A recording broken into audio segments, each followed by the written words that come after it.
America and other countries. Apparently, we have audiences there, I guess. Welcome back to Enter Tournament of Champions podcast, the only podcast that puts things in a tournament, like from entertainment and against each other and stuff. Well, we're not doing that right now because we're doing top tens. It's the end of the, beginning of the year, technically.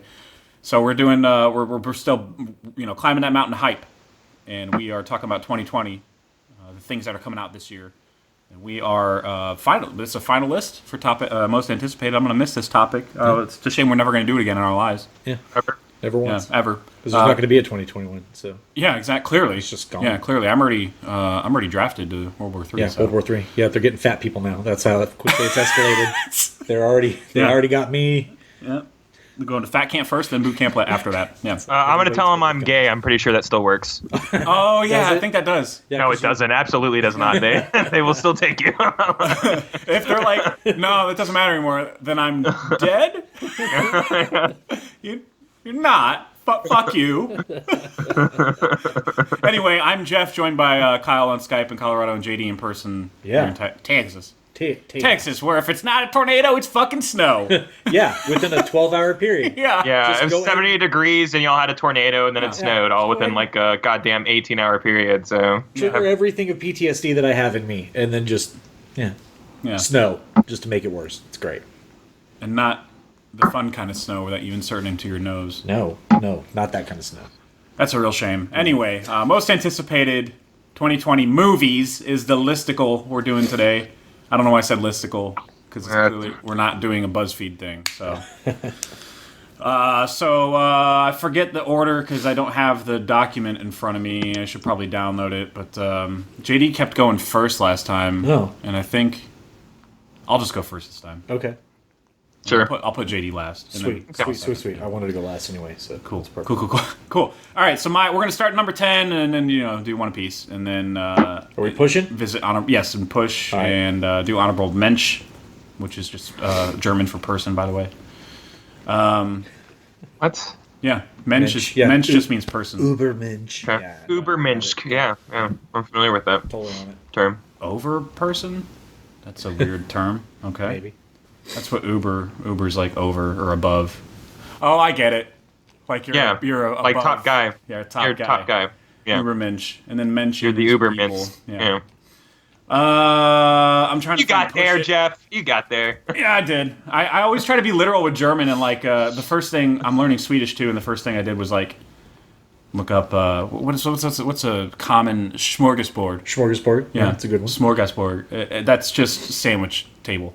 That's what that means. It's so fancy. Queuing up, push it. Apologies to everybody's ears. Oh, it's not that loud. Okay, we're good. I can hear it. Yes. I can't hear it at all, so I'll just pretend like I hear it. Just trust me, it's a jam. It's still a bopper. All right. So my number 10 that I can't wait for in 2020 is Soul. Soul. Pixar movie Soul. Oh yeah, that's right. AKA You're Totally Gonna Cry Part 17. Probably. By Pixar. AKA the better of the two looking Pixar movies this year. Yeah. Yeah, the no offense to Homeward Onwards. Bound movie. Yeah, Onward, no offense to that one. There you go. But this one looks like it could be the next, like, what is that movie about all the feelings? Inside Out. Yeah. Inside Out. It could be the Absolutely. next one of those. It's like they animated your soul, but pretty much, and and that's a what a concept. I can't even fathom tackling. It's a high concept. I feel like it feels like a spiritual successor to Inside Out to me, just because it's adjacent to like anthropomorphizing feelings and what have you. So ballsy. It's ballsy to do that for a family. Inevitably there's going to be families and audiences seeing this, but adults, I feel like, migrate to it, connect to it more. Like Inside Out is probably most adults' favorite Pixar movie that I've talked to. If you ask kids about it, they don't really connect to it yet, but they will later. You loop back around to that one, kids. Yeah, trust me. When you start saying goodbye to things you love from your youth, you'll kids. Coco is great, but watch Soul. Soul also has like jazz and stuff, so I'm a cuck for that. Very, very exciting. Big time cuck for that. And I think Tina Fey is a voice in it, and God, who else is a voice in it? It's not that. I think they announced like 3 people, and I know they already showed a trailer, but I can't remember who else is in it. Jamie Foxx. Jamie Foxx is the guy who I guess dies or something, and Yeah. So anyway, I guess that's what it is. He's like in the or not the afterlife, the purgatory or something. His soul is, and or actually, I guess he doesn't die. I guess it's a near-death experience, and you see what happens to his soul after that. Oh, okay, cool. interesting. Anyways, Jamie Foxx, Tina Fey, Questlove is a drummer in it, in Jamie Foxx's band, and Felicia Rashad, Daveed Diggs. Diverse fucking cast, dude. Daveed Diggs, good stuff. Trent Reznor and Atticus Ross are scoring this, so I am fucking on board with that. What? I did not know that. That's crazy, dude. Those guys are fucking everywhere right now. Yeah. Hey, you know what? They kill it together. I don't know if you've ever heard them together before, but Tina Fey co-wrote the movie, which is great. They just were announced. Oh yeah, they're announced for another movie we're going to talk about. So yeah, they're fucking busy, dude. And they did Waves too, which is from a 2019 movie. Really want to see that. It's just not. The score is incredible. It's not coming into my local library, as I like to call downloading these days. I mean, some people. There's a person we're friends with, Kyle. That's what I'm literally bringing that up from. Yeah. I think genuinely goes to the library to watch all his movies. That's cool. My library, guess what? Doesn't fucking do that. They're like, no, read a book. Like, movies? That's what you want to do with your eyeballs? I think that's super rad. Good for that guy. Anyway, so that's my number 10. No pushing involved, no ceremony. So, Kyle, what's your number 10? My number 10, I went with a fun one. I'm going Free Guy just because I like the trailer so much. Oh, cool. Oh, that's gonna be so friggin' fun, dude. I hope so. So this is why I chose this movie. We're obsessed with trying to get video game movies to work, and this is how you get it to work. You don't do it off of a video game. Yeah. It's like Scott Pilgrim, like that game. It's not a video game movie per se, but it's just littered with video game references and video game culture and stuff like that. Right. That's how you make a video game movie, by not just taking from a video game property. And I think that they're gonna nail it with this weird GTA world that Ryan Reynolds awakens as an NPC in or whatever. So I'm all about it. I think it's going to be fun. And like I said, the trailer looked like a lot of fun. And Reynolds said himself it was the most fun movie he ever made. Oh, I didn't know that. That's fun. It's coming from the guy who was fucking Deadpool. He seems like the funnest guy in the entire world. Yeah. Which to this date, I'm still like, why'd you marry such a boring girl then? But whatever, it's fine. I'm sure she's great. Everybody, whatever. I'm sure she's great. She looks fun. Whatever. Well, and online they look like they have a lot of fun. It's just the movies that she's in. He roasts her a lot on her birthday. Yeah. It's really funny. They give each other she throws it right back at him, though. It's fun. Yeah, she's funny. It's a fun dynamic, too. Jodie Comer from that show, Killing Eve. She's in the movie. She's like the female lead. And, yes. I love her. She's great. Yeah, she's great. Yeah. I don't know what I know her from, but I know who you're talking about. I'm like, what have I seen her in? Yeah, I can't. She was. Spoilers on the movie for the next 5 seconds of Rise of Skywalker. Oh, yeah. If you haven't seen it for the next 5 seconds, she's Rey's mom in the flashback. Oh, that's very exactly. Briefly. Oh, yeah. That's exactly what it is, Kyle. That, yeah. You told us about that the other day. That's a J.J. Abrams move to take somebody that everybody knows and make them a bit part. Right. Is that Chris Hemsworth as Kirk's? All right. By the way, I'm already over this release the JJ cut nonsense that's going on, but we don't have to get into that. Yeah. Jesus Christ! Everyone's got to have their own cut these days. Yeah, I know. Oh man. So that's Kyle's number 10. Yeah. Was Friggy. Friggy. And so JD, what's your number 10? Well, this one probably would be a little bit higher if we knew for sure it was coming out this year, but it doesn't have a definite release date. So I put Mank at number 10. That's a push. That's good. It should be. Quality-wise, what the story's about. I mean, Netflix said it's a 2020 movie. So. I know, but we just didn't have a definite date, so I don't know. If they say 2020, I'm going with it. I almost put the maybe I shouldn't even say it, but I was going to put a Guillermo del Toro movie in this year, but it's not for sure that it's coming out this year. Oh yeah, I haven't seen anything about that indicating. Yeah, but you know what I'm talking about. I'd like to be Nightmare Alley. Yeah, I was going to throw it on here, but there was no for sure it's coming out 2020. So I left it off. It's possible. You know how movies work. Sometimes it's it's coming out in 3 months, and you're like, oh shit. Oh, okay, yeah. All right, so my number 9 is that's the Taika Waititi movie. It's Next Goal Wins. Cool. A little push on that one. A little push. Yeah. Slight push. Yes, a little bit of a push there. Yeah. Gotta play the music, get our copyright in there. Okay. Kyle, what's your number 9? This is probably a push. I'm thinking of ending things. Yeah, it's a slight push on that. Slight push, a little bit of push. Do the push. I like our commentary. Just gonna push a little bit. Push. Let's say push more. push. Can I just push one more time for push? I know what this movie is. Yeah. JD, what's your number 9? So my number 9 is a little Tom Hanks movie called Greyhound, war movie. Oh, I'm very excited you had the submarine second. captain. So I'm excited for that. Is that what it's about? Submarine captain? I just know Yeah, the first part that you said. I thought he was on a World War bus II. the whole movie. Like it's a indie movie where he's on a bus and talking to people. Because Greyhound. That's funny, Jeff. So he is. Thanks! It's a World War II movie, so we get to see Hanks back in World War II. He's a U.S. Navy skipper, and there's an alloyed convoy being stalked by Nazi U-boat wolfpack. So it's got like everything I love in World War II movies. It's, and it's got everything. Yeah. Submarines. Tom Hanks. Tom Hanks' greatest club is Boof. That's great.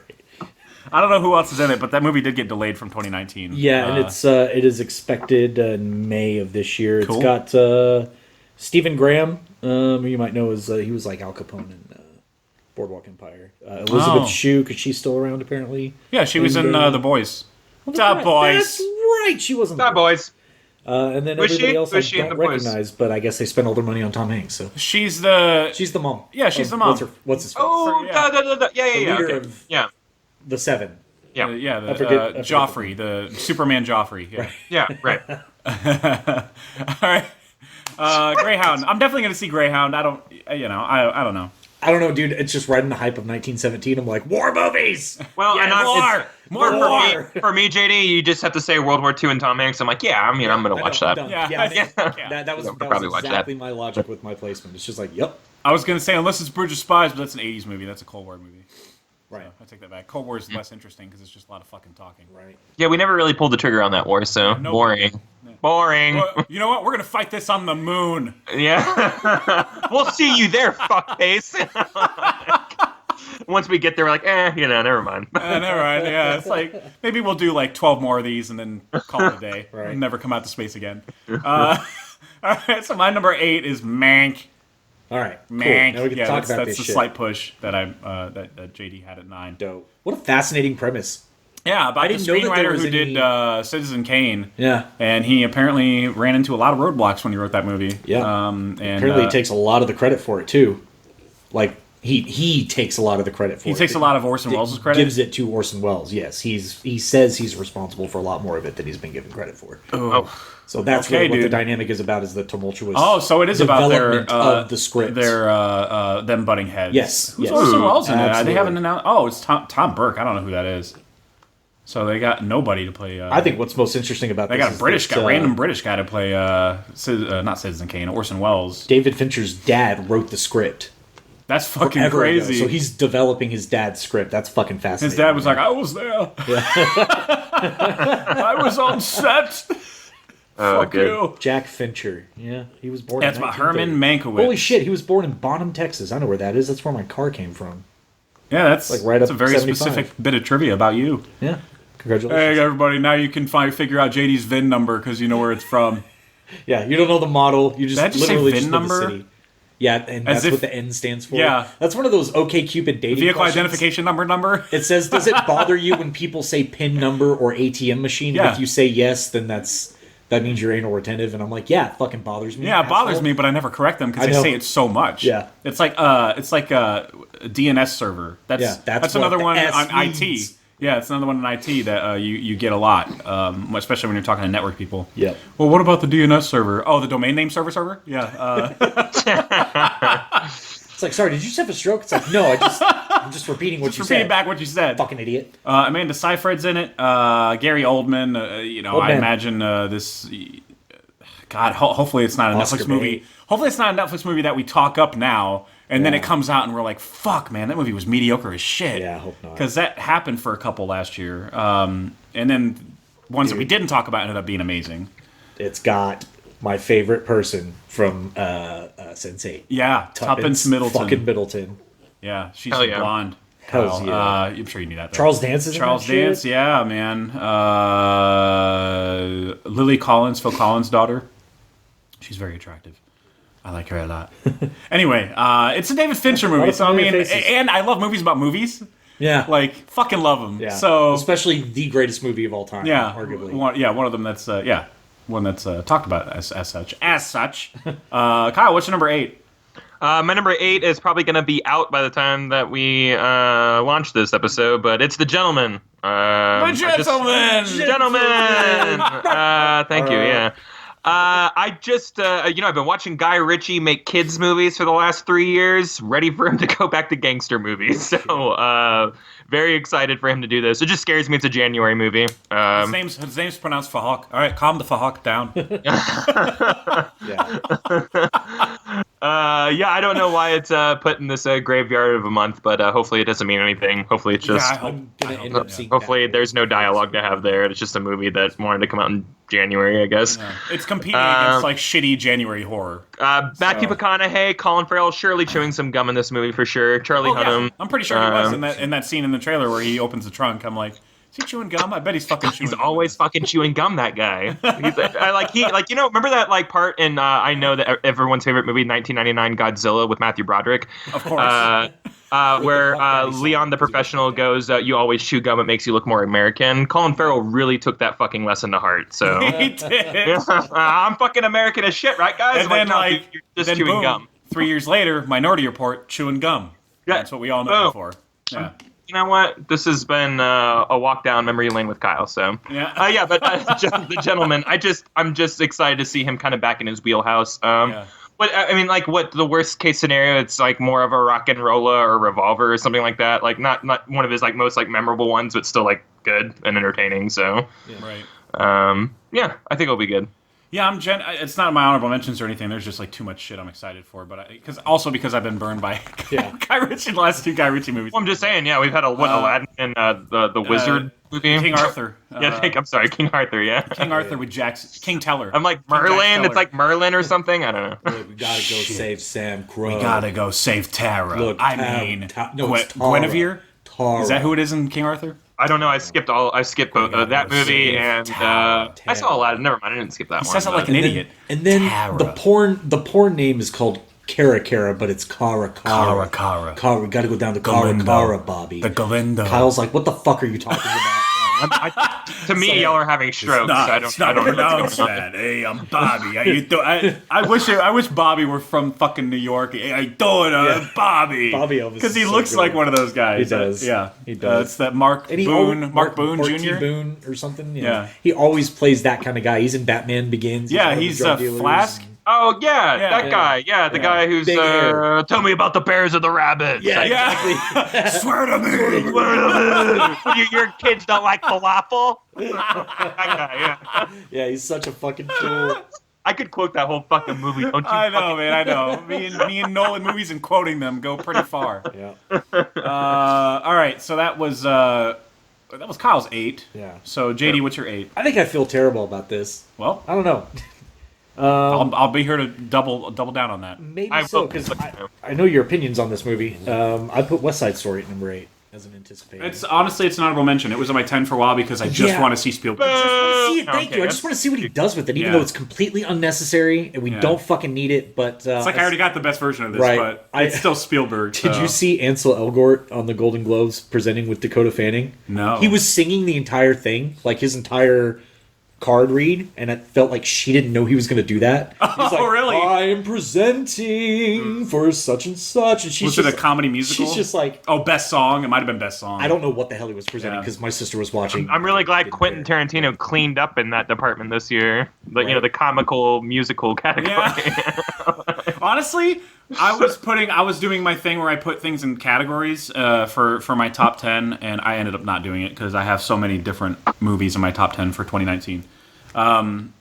But I was trying to categorize Once Upon a Time in Hollywood, and I guess I was like, I guess it's comedy. It's like, because I laugh more. Yeah, but the fact that was really you have heartfelt. to say I guess it is means that you're kind of settling. You know what I mean? Like, you do have to settle on a topic because the final 30 minutes is completely its own thing. Yeah. But there's a lot of ridiculous shit in it. There is a lot. There is, but I would say no more than any other like Quentin Tarantino movie. You know what I mean? Right. I think there's always moments of like kind of ridiculous shit like in his movies. You just can't put it into any other genre because there's literally no plot. I mean, you could put it. Blockbuster is kind of a genre, but you could kind of put it there because of the cast. Sure. Yeah, I more agree with that than everybody's in it. calling it a comedy / musical. You know, right? I certainly wouldn't put it in drama, so I guess they had no choice. First off, can we split that? Like, just have a comedy and a musical statue? Like, well, I don't understand why those two things are like smushed together. Yeah, I don't either. It's the two most random. We're gonna put drama and animated movie together. Everyone, I know exactly. Like that's the same thing. It's the same thing to me. Like. That's ridiculous. Okay, anyways, whatever. That's so strange. Anyway, West Side Story I am pretty excited about. And Ansel Elgort, I know he can sing. He's been releasing music for a while. The teenage girl, a video of hers went super viral after she got cast. Yeah. I feel as she was already like, I mean, she didn't have that many followers because she's in high school. But once she was cast, people checked out her Twitter and they were like, oh my God, holy shit, the pipes on this girl. Because she was singing that song people wouldn't shut the fuck up about from Star is Born. Oh. Hey man, why you gotta be so hardcore? Ain't it hard being so hardcore, man? That song, yeah. Ain't it hard? Ain't it hard being so hardcore? Yeah.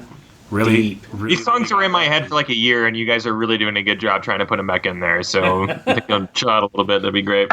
Okay, we'll calm down. Maybe it's time to let the old songs down. Yeah, there we go. That's a better song. That's a better song. No, it's locked in now. Thanks, Shady. Appreciate that. You did it, bud. I'm trying to remember who somebody popular wrote that. Yeah, I've heard it on the radio, but not sung by Bradley Cooper, obviously. Oh, really? I didn't realize that. It's a Jason Isbell song. Yes. He wrote that. I didn't realize that was a song from... Yeah. Oh, that's good. I heard it at a restaurant at some Texan... Oh, I mean, he wrote it for the movie, but... okay. Some Texan place. Yeah, he wrote it, though. It's like just solo credit. Gotcha. Maybe it's time to let the old... Now I fucking got that shit in my fucking head. Yeah, God that's what damn it! Literally was nicer just... Yeah, exactly. Thanks, JD. It's his fault. He's over here singing it, so... No, I'm going to learn it and sing it at open mic night. I'm going to do it. I mean, you could. It's just G and C. Yeah. And then... That's why I'm going to do it. Then you're out. Because it's easy as shit. That's all I do. And it's short. Yeah. And then a drag queen will make out with you after. Sweet. I don't know how that works out. I can't remember the scene now. Anyway, so that was JD's 8, right? That was 8. That was my number 8. Yes, 8. All right, so my numero 7 is I'm thinking of... What the fuck did you just say? I'm thinking of Ending Things. Oh, cool. That's the one that we just pushed. On my list. I think from... Yeah, Kyle had it, right? Yeah, so this is a Charlie Kaufman movie, and that dude, I mean, we're gigantic cucks for that guy. Dude. I don't know if we put him in our Hall of Fame thing, the Conqueror's Corner, but we fucking might as well. If he's not there yet, shame on all of us. Yeah. So, let's just induct him in right now. He's a crazy good writer, so he's very deserving of a spot. I'm pretty sure one of us had to put him in there. Anyway. Schenectady, New York really broke my brain either earlier this year or the year before. Like that. Schenectady is one of the things that fueled me nominating Philip Seymour Hoffman. So it's got that. And then when you look at his body of work, especially around that time, no shit. He's amazing in everything. Absolutely. Yeah. My girl Jessie Buckley's in this movie. Yeah. You like that girl? Yeah. So it's being categorized on Wikipedia as a drama movie, but the description sounds like a psychological thriller / horror movie. Where Jesse Plemons takes his girlfriend, which I assume is Jessie Buckley because of she's attractive. She's very attractive. To meet his parents, but they find themselves. I like your accent. They go on a terrifying detour as it becomes a twisted mix of palpable tension, psychological frailty, and sheer terror. Yeah, sure, that sounds like drama. Okay, all right, whatever. But Toni Collette's in it as well because why wouldn't you put her in a movie about family being fucked up? And it's a Netflix movie too, right? Yeah, it's Netflix. That's also why she's in all those movies. Yeah, she is. Yeah. You're like, how the fuck is she? Okay, all right, cool. I mean, she's good, so fuck it. I like her a lot. So yeah.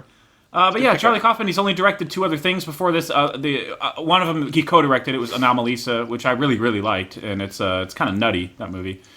But Synecdoche, New York is the primary one that he did live action. It's great.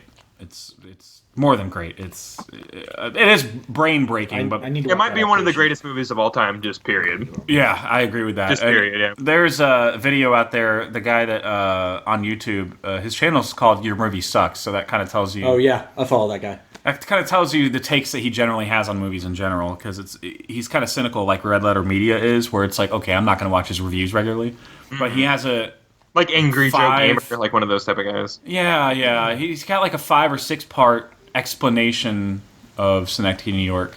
It's like twice as long as the movie. Yes, Yeah. and I don't think he's finished it yet. And it needs to be. So yeah, I definitely remember watching that after it happened.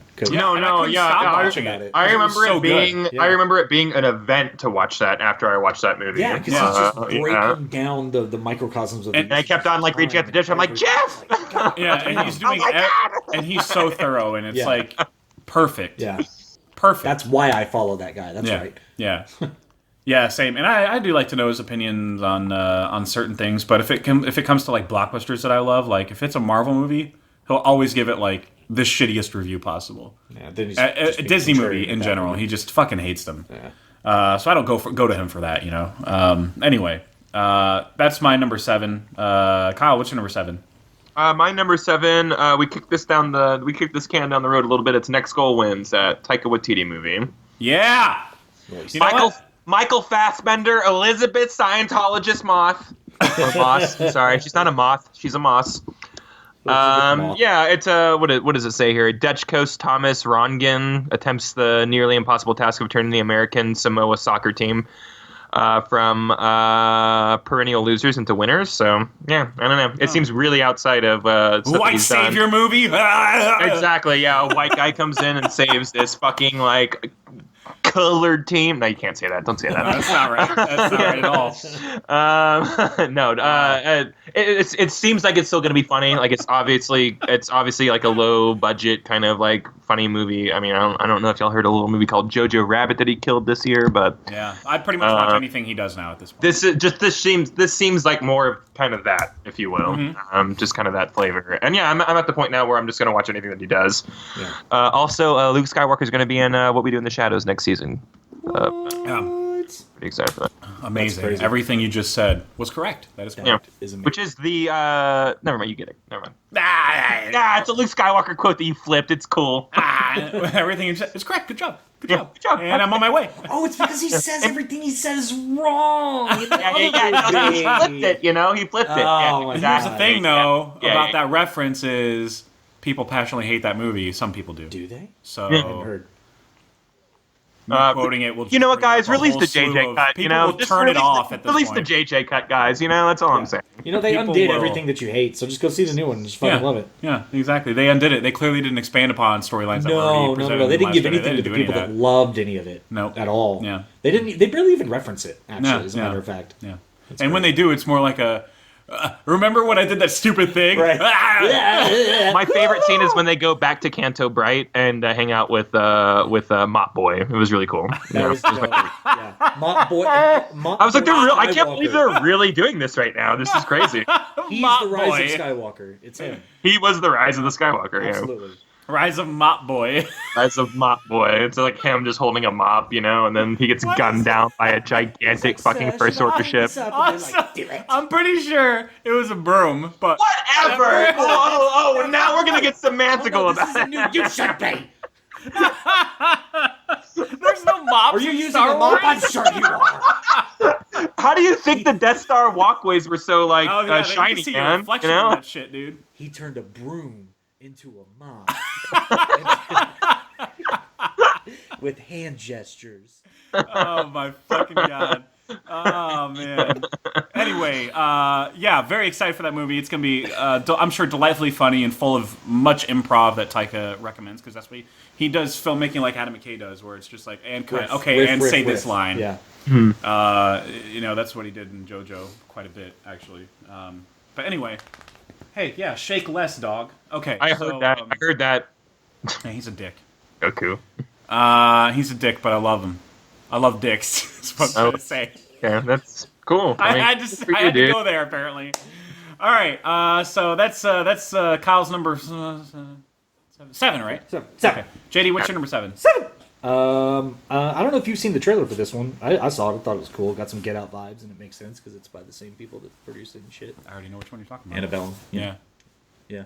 Yeah, I think I've seen a trailer for it, and I have no idea what the fuck's going on in that movie. Wait, what are you talking about? so excited. What movie? It's called Antebellum. It's got Janelle Monáe, Jenna Malone. I don't know who the director is. Gerard Bush. I don't know anything that he's done. I don't even know what you're talking about. I'm about to So check a trailer out. she's a writer, and apparently she gets trapped in an alternate reality or some sort of weird reality where she's like back in slave times.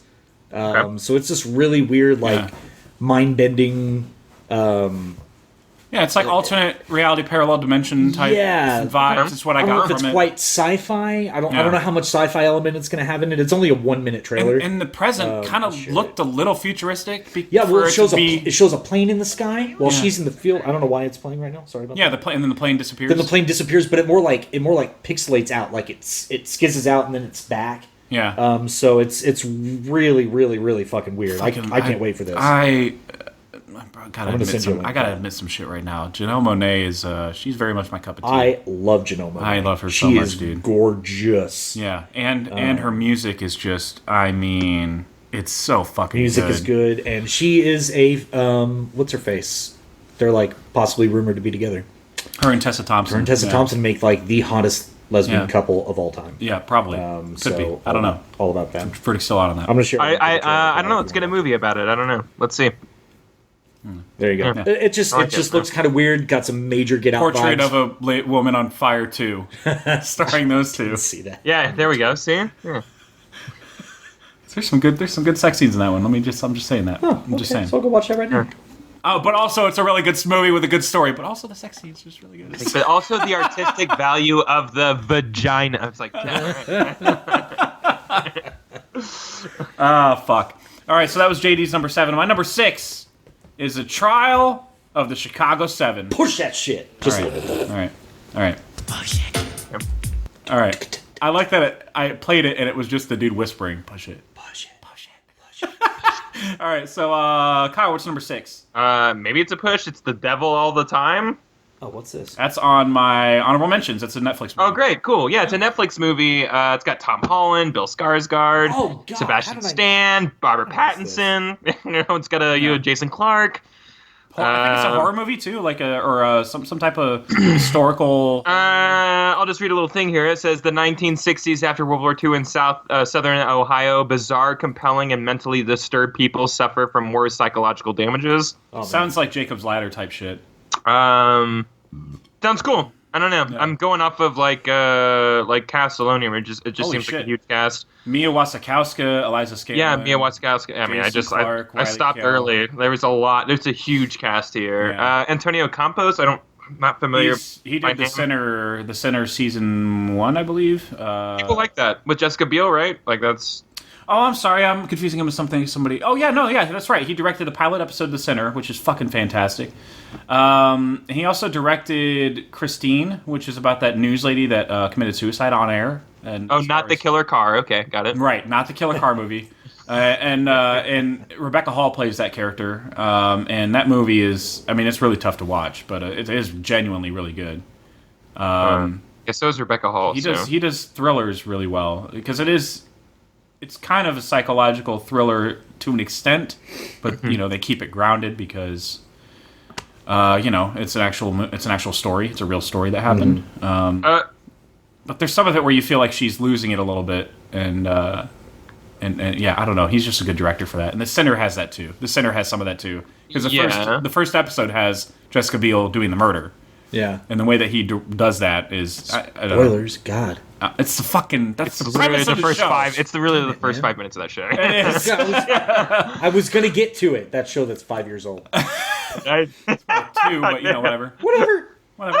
They're still doing more seasons of it. It's just, Netflix, right? The show's coming out on Netflix. So this movie. Yes, that's the Netflix movie. Yeah, it's another Netflix movie. So they're no reason not to watch to have it. A big year. Yeah. I'm having some really bad theater experiences, so anything that wants to come on Netflix, I'm very welcome to it. Yeah, I hear you.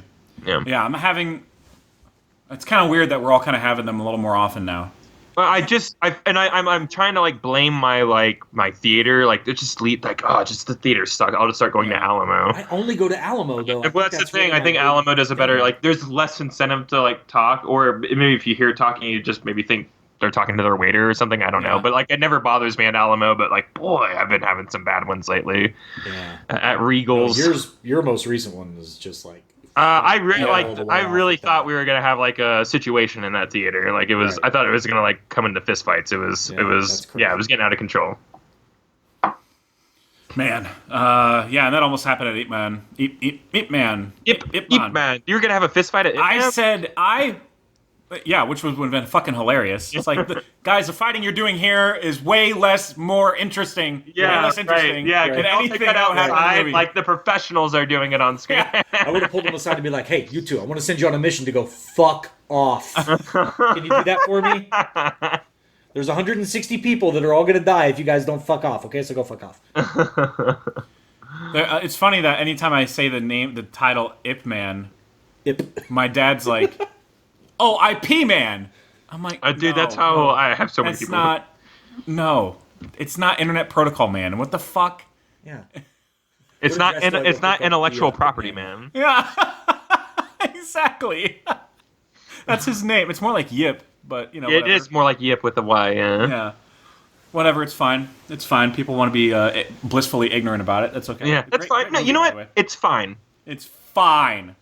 Great movie, by the way. But yeah, it was during trailers people were getting heated at this guy for talking. Well, I mean, like a trailer would end and he'd go really loud. He'd go, "Whoo, all right, let's go movie." He was really loud.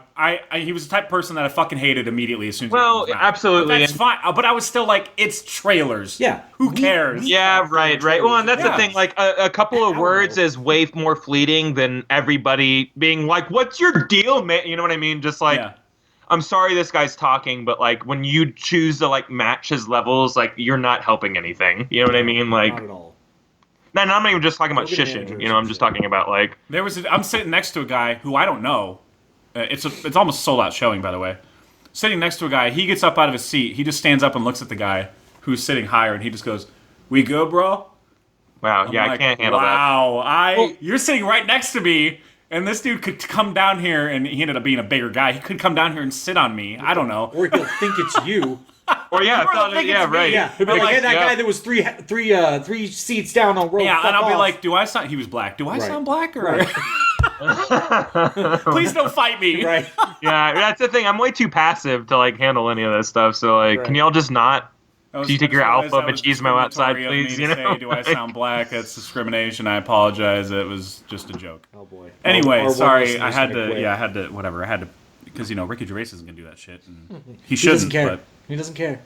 I'm just surprised that they got a stand-up comedian to deliver that stand-up comic speech. It's just I know, right? Yeah. Weird. Oh my god. Some people call it a monologue, and I'm like, that's not what that was. Yeah, like, that's literally a rehearsed set. Is what you just saw. It's a rehearsed set of jokes. Yeah, because that's his goddamn job. He's a comedian. That's why they hire. Never mind. I don't want to get into it. It's fine. Yeah.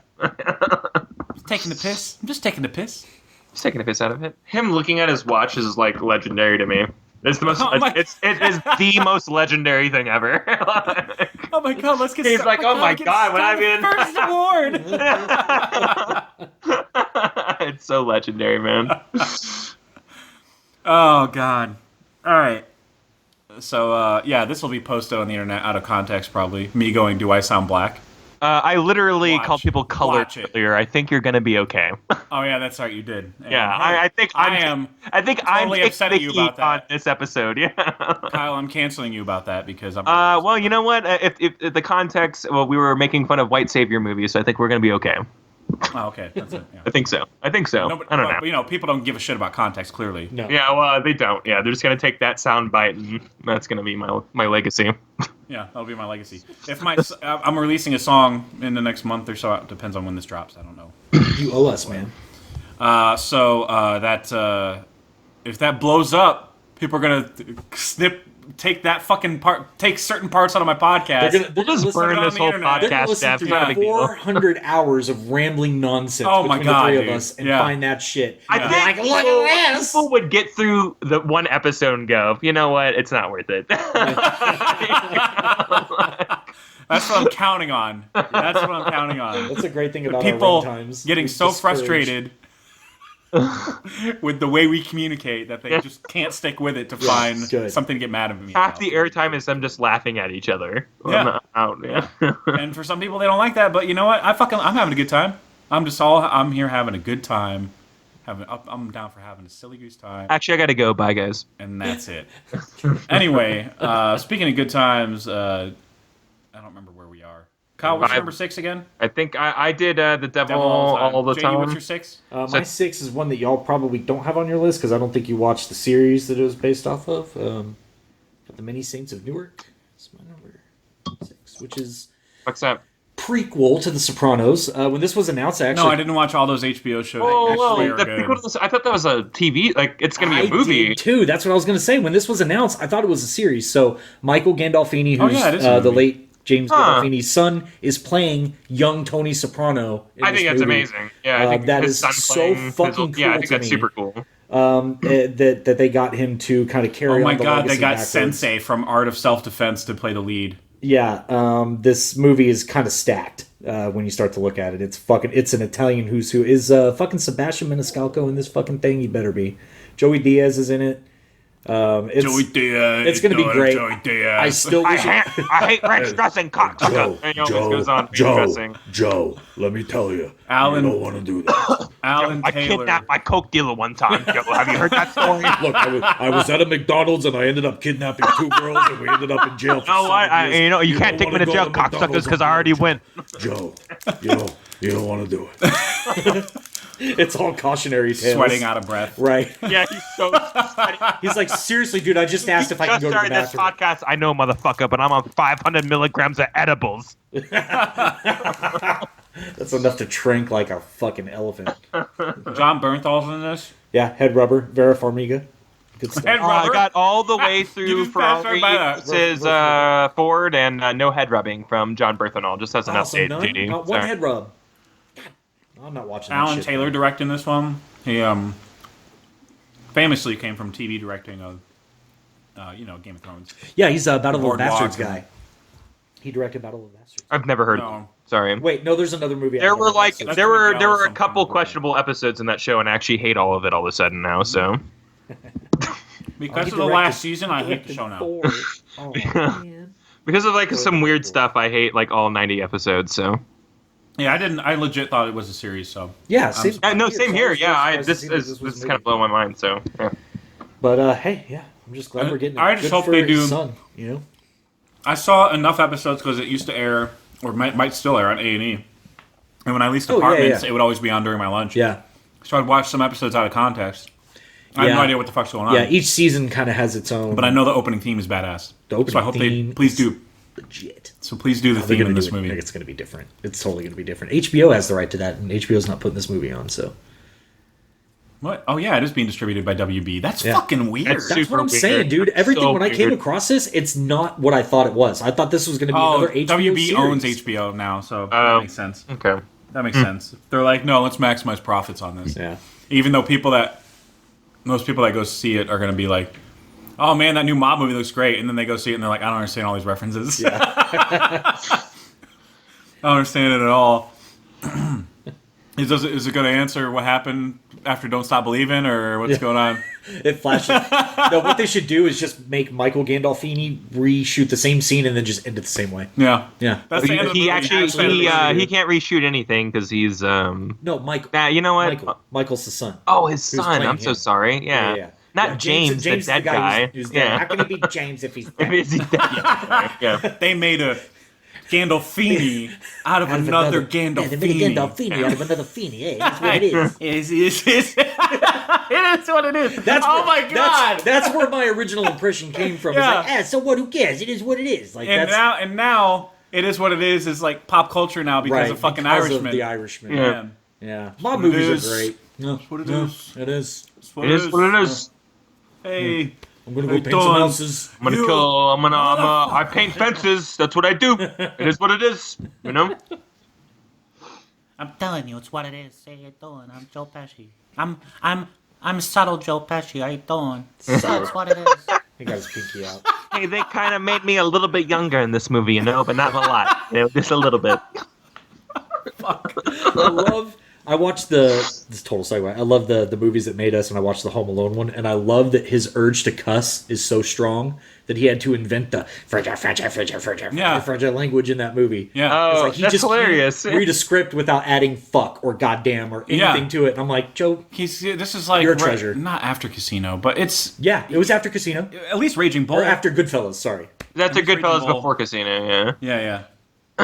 But he was still like hot shit for Martin Scorsese's movies. Yes, yeah. And people knew him for. He's known for those adult. Yeah. roles. That was the whole like draw for that movie was that like, man, hey, this like hardcore gangster actor is like in this kind of kid, and it's not a kids movie. Like they cuss in that movie and stuff like that. Like it's a really weird. It's a weird movie. I understand why they took it on Disney+. It's a CPS case. Mm-hmm. Like.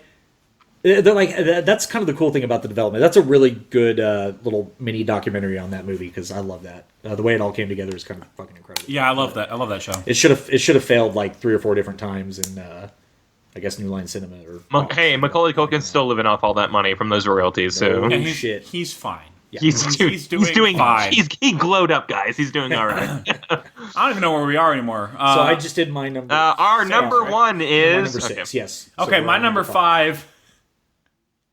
Like a joke pick. My number 5 is Bill and Ted Face the Music. No, it's not. Yes, no, it's not. Are you serious? Yep. Thanks. I love it. am Thank excited. you so much. Thank you. I just have to. I have to fucking see this movie. Oh, dude. I have to. Me too. Yeah, I'm super 100%. happy it's on your list. To be honest, But like this would be like me and Kyle putting Jay and Silent Bob on our list. yeah, last year. right. Yeah. Exactly. Yeah. Which Totally all excited. You know why it's not the same? This is more wholesome. It's gonna be more wholesome, Is fun. it? No, it could be. Well, I mean, there's a lot of homophobia in the first 2 movies. Well, yeah, and it's all about that that movie's all about banging princesses. So like, I don't know how wholesome it is. So this one clearly has to be made in today. That's what I want to see the most. When I justified putting it in my list inside my head, it was because like, well, yeah, I fucking want to see that shit right now. Yeah. So I had to put it in my list, even though it's like not. My excitement doesn't come from my the fact that I've seen it so many times when I was younger, which I have, but I love those. It's because I want to see this in 2020. Like like what does this look like? And it's a sequel. Like it's continuing the canon, if you will, of Bill and Ted, if there is such a thing. So there's some really. There's some fucking great cast here, and the 2 daughters are great. Samara Weaving. Samara Weaving is like totally stealing my heart lately. So yeah, I know. And then Bridget Lundy Payne. She's in the Atypical. She plays the sister. She's really funny. They got Grim Reaper back. They got Sadler to play that role. Which is great. William Sadler's back. We see a beardless Keanu Reeves, and we know why he wears a beard now. So yeah, we know. We know. Yeah, now we know that's what's keeping him young. That old man chin. Right? Yeah. Alex Winter's back, and these guys should just have beards. What are they doing? Yeah. Yeah. Why couldn't he have a beard? I shouldn't judge. It's why I have a beard. So I'm just saying. It's that waddle. I'm glad I can get away with growing a beard now. So yeah, I'm glad I can hide my stupid face.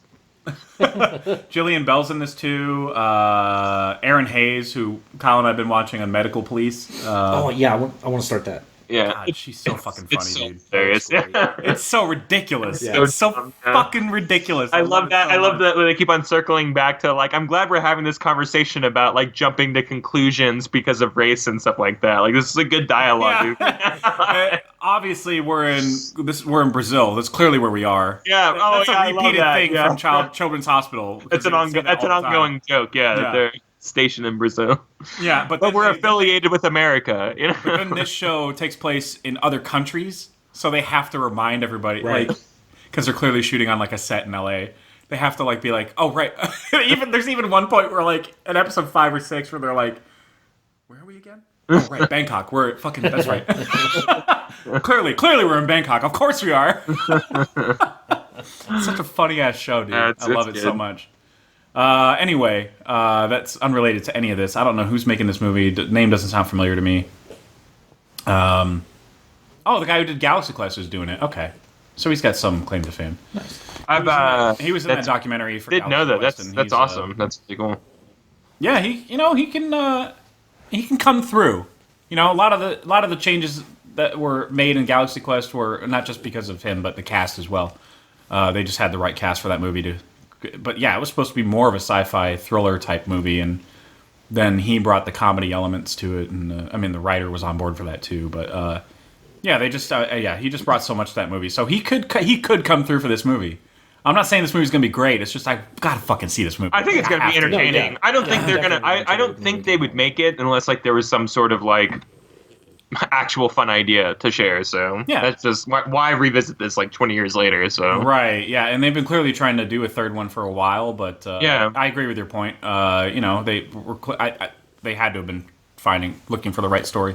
And sure, Keanu does pretty bad movies outside of the John Wick series. Like, he did Replicas last year, and everybody fucking hated that movie. Yeah, I wouldn't even see that.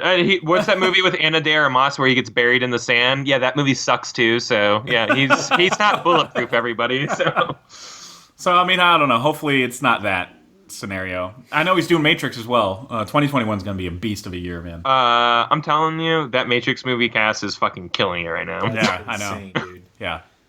Another guy from Sense8. So yeah, dude, German the guy who has the best action sequence in the entire show. Yeah, hire that guy. Yeah, that German badass. Yeah, big time. I missed that. Yeah, he's great. So that's my number 5. So Kyle, what's your number 5? My number 5. It's a little Wes Anderson ditty called "The French Dispatch." Oh God! Oh, and we're pushing to God. You're pushing a Wes Anderson movie. It's an honorable mention for okay, me, good. JD has it higher because he's... God, Are you kidding me, JD? I'm the person who's supposed to be the Wes Anderson cuck here, okay? That's me. You're taking the one thing. Okay, by the way, Leah Sedu's in this, and I'm a big fan of her after Death Stranding, so anyways. Oh, I thought you were going to say after Blue is the Warmest Color, because there's an explicit scissor scene in that movie. Anyway, guys, we are not shooting 2 episodes of this podcast.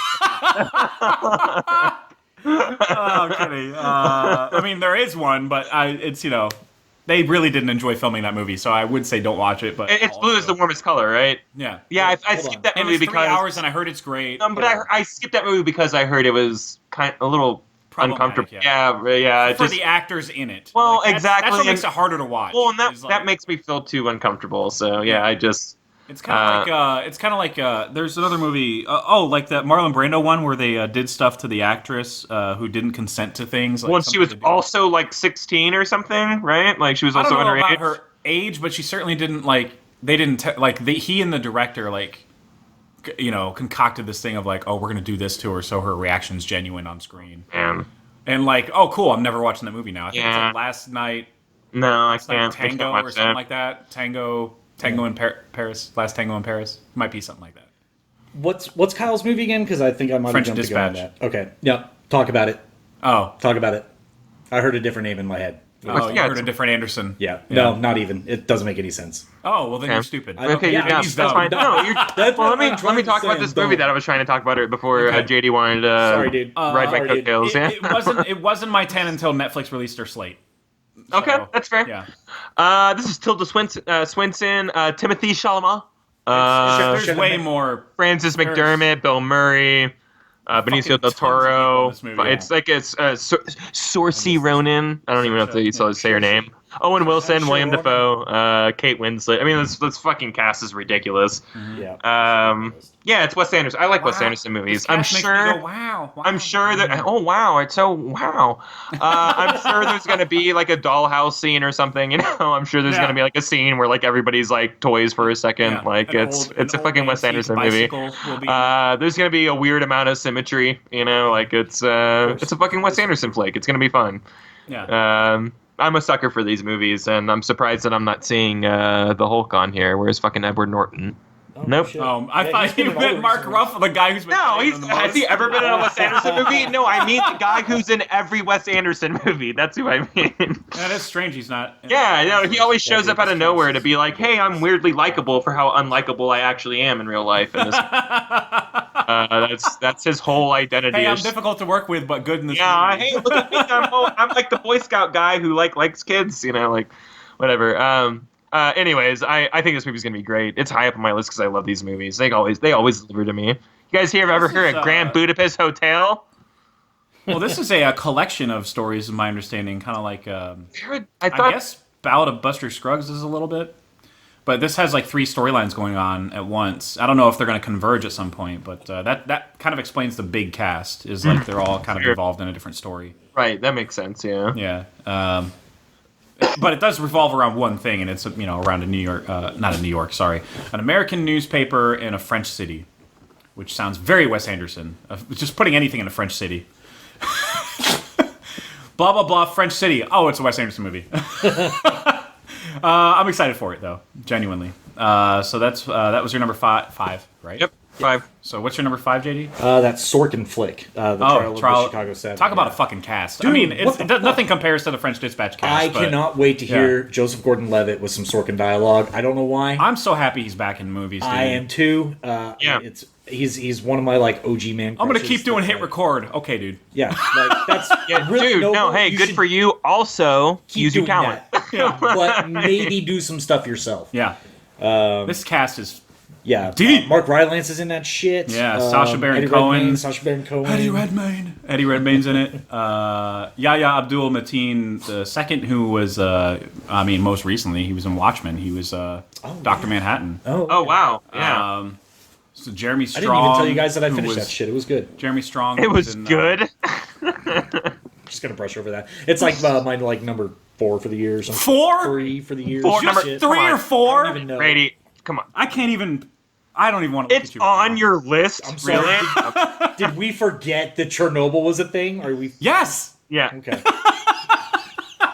Sorry. 3 or 4?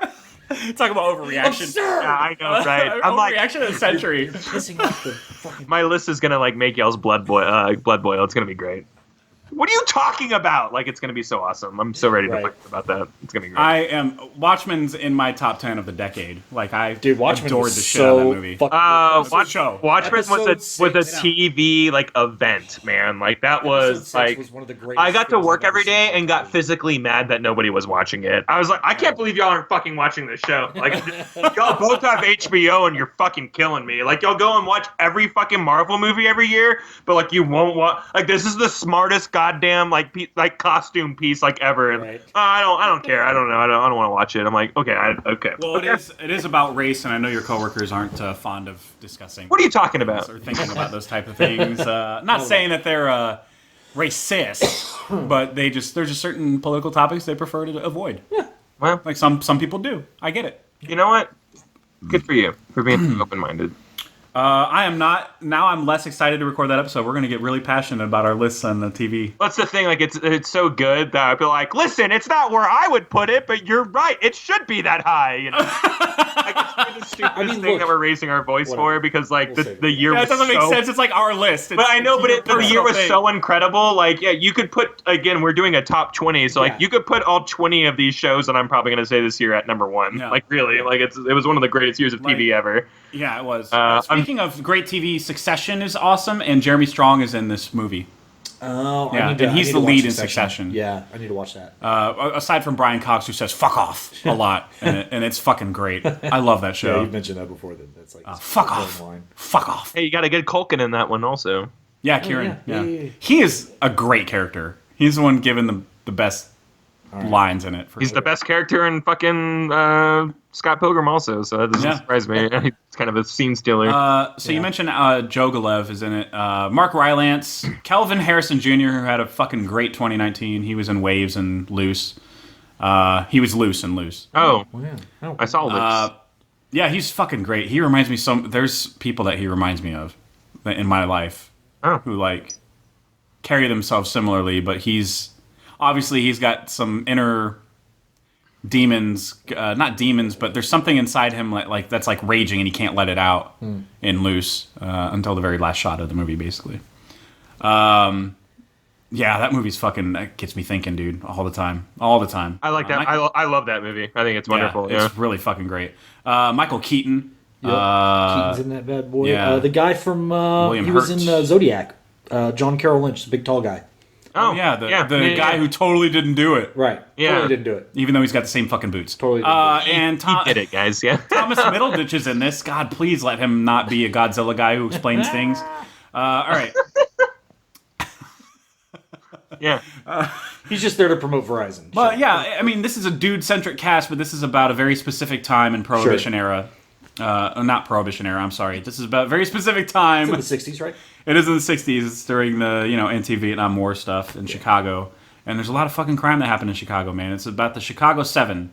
The guys that were charged with the federal government, by the federal government with conspiracy, including inciting riots and stuff, that were related to the Vietnam War, movement, the counterculture movements and stuff and protests. Yeah. So they would not necessarily coordinate those. They might have. We need to see the movie, obviously, or read up on it. Yeah. But they would go there and start fucking fights and shit and make it less peaceful, just so those people so they get were a bad there reputation. to incite. What? They were there to incite. Yes. Yeah. Yeah. Okay.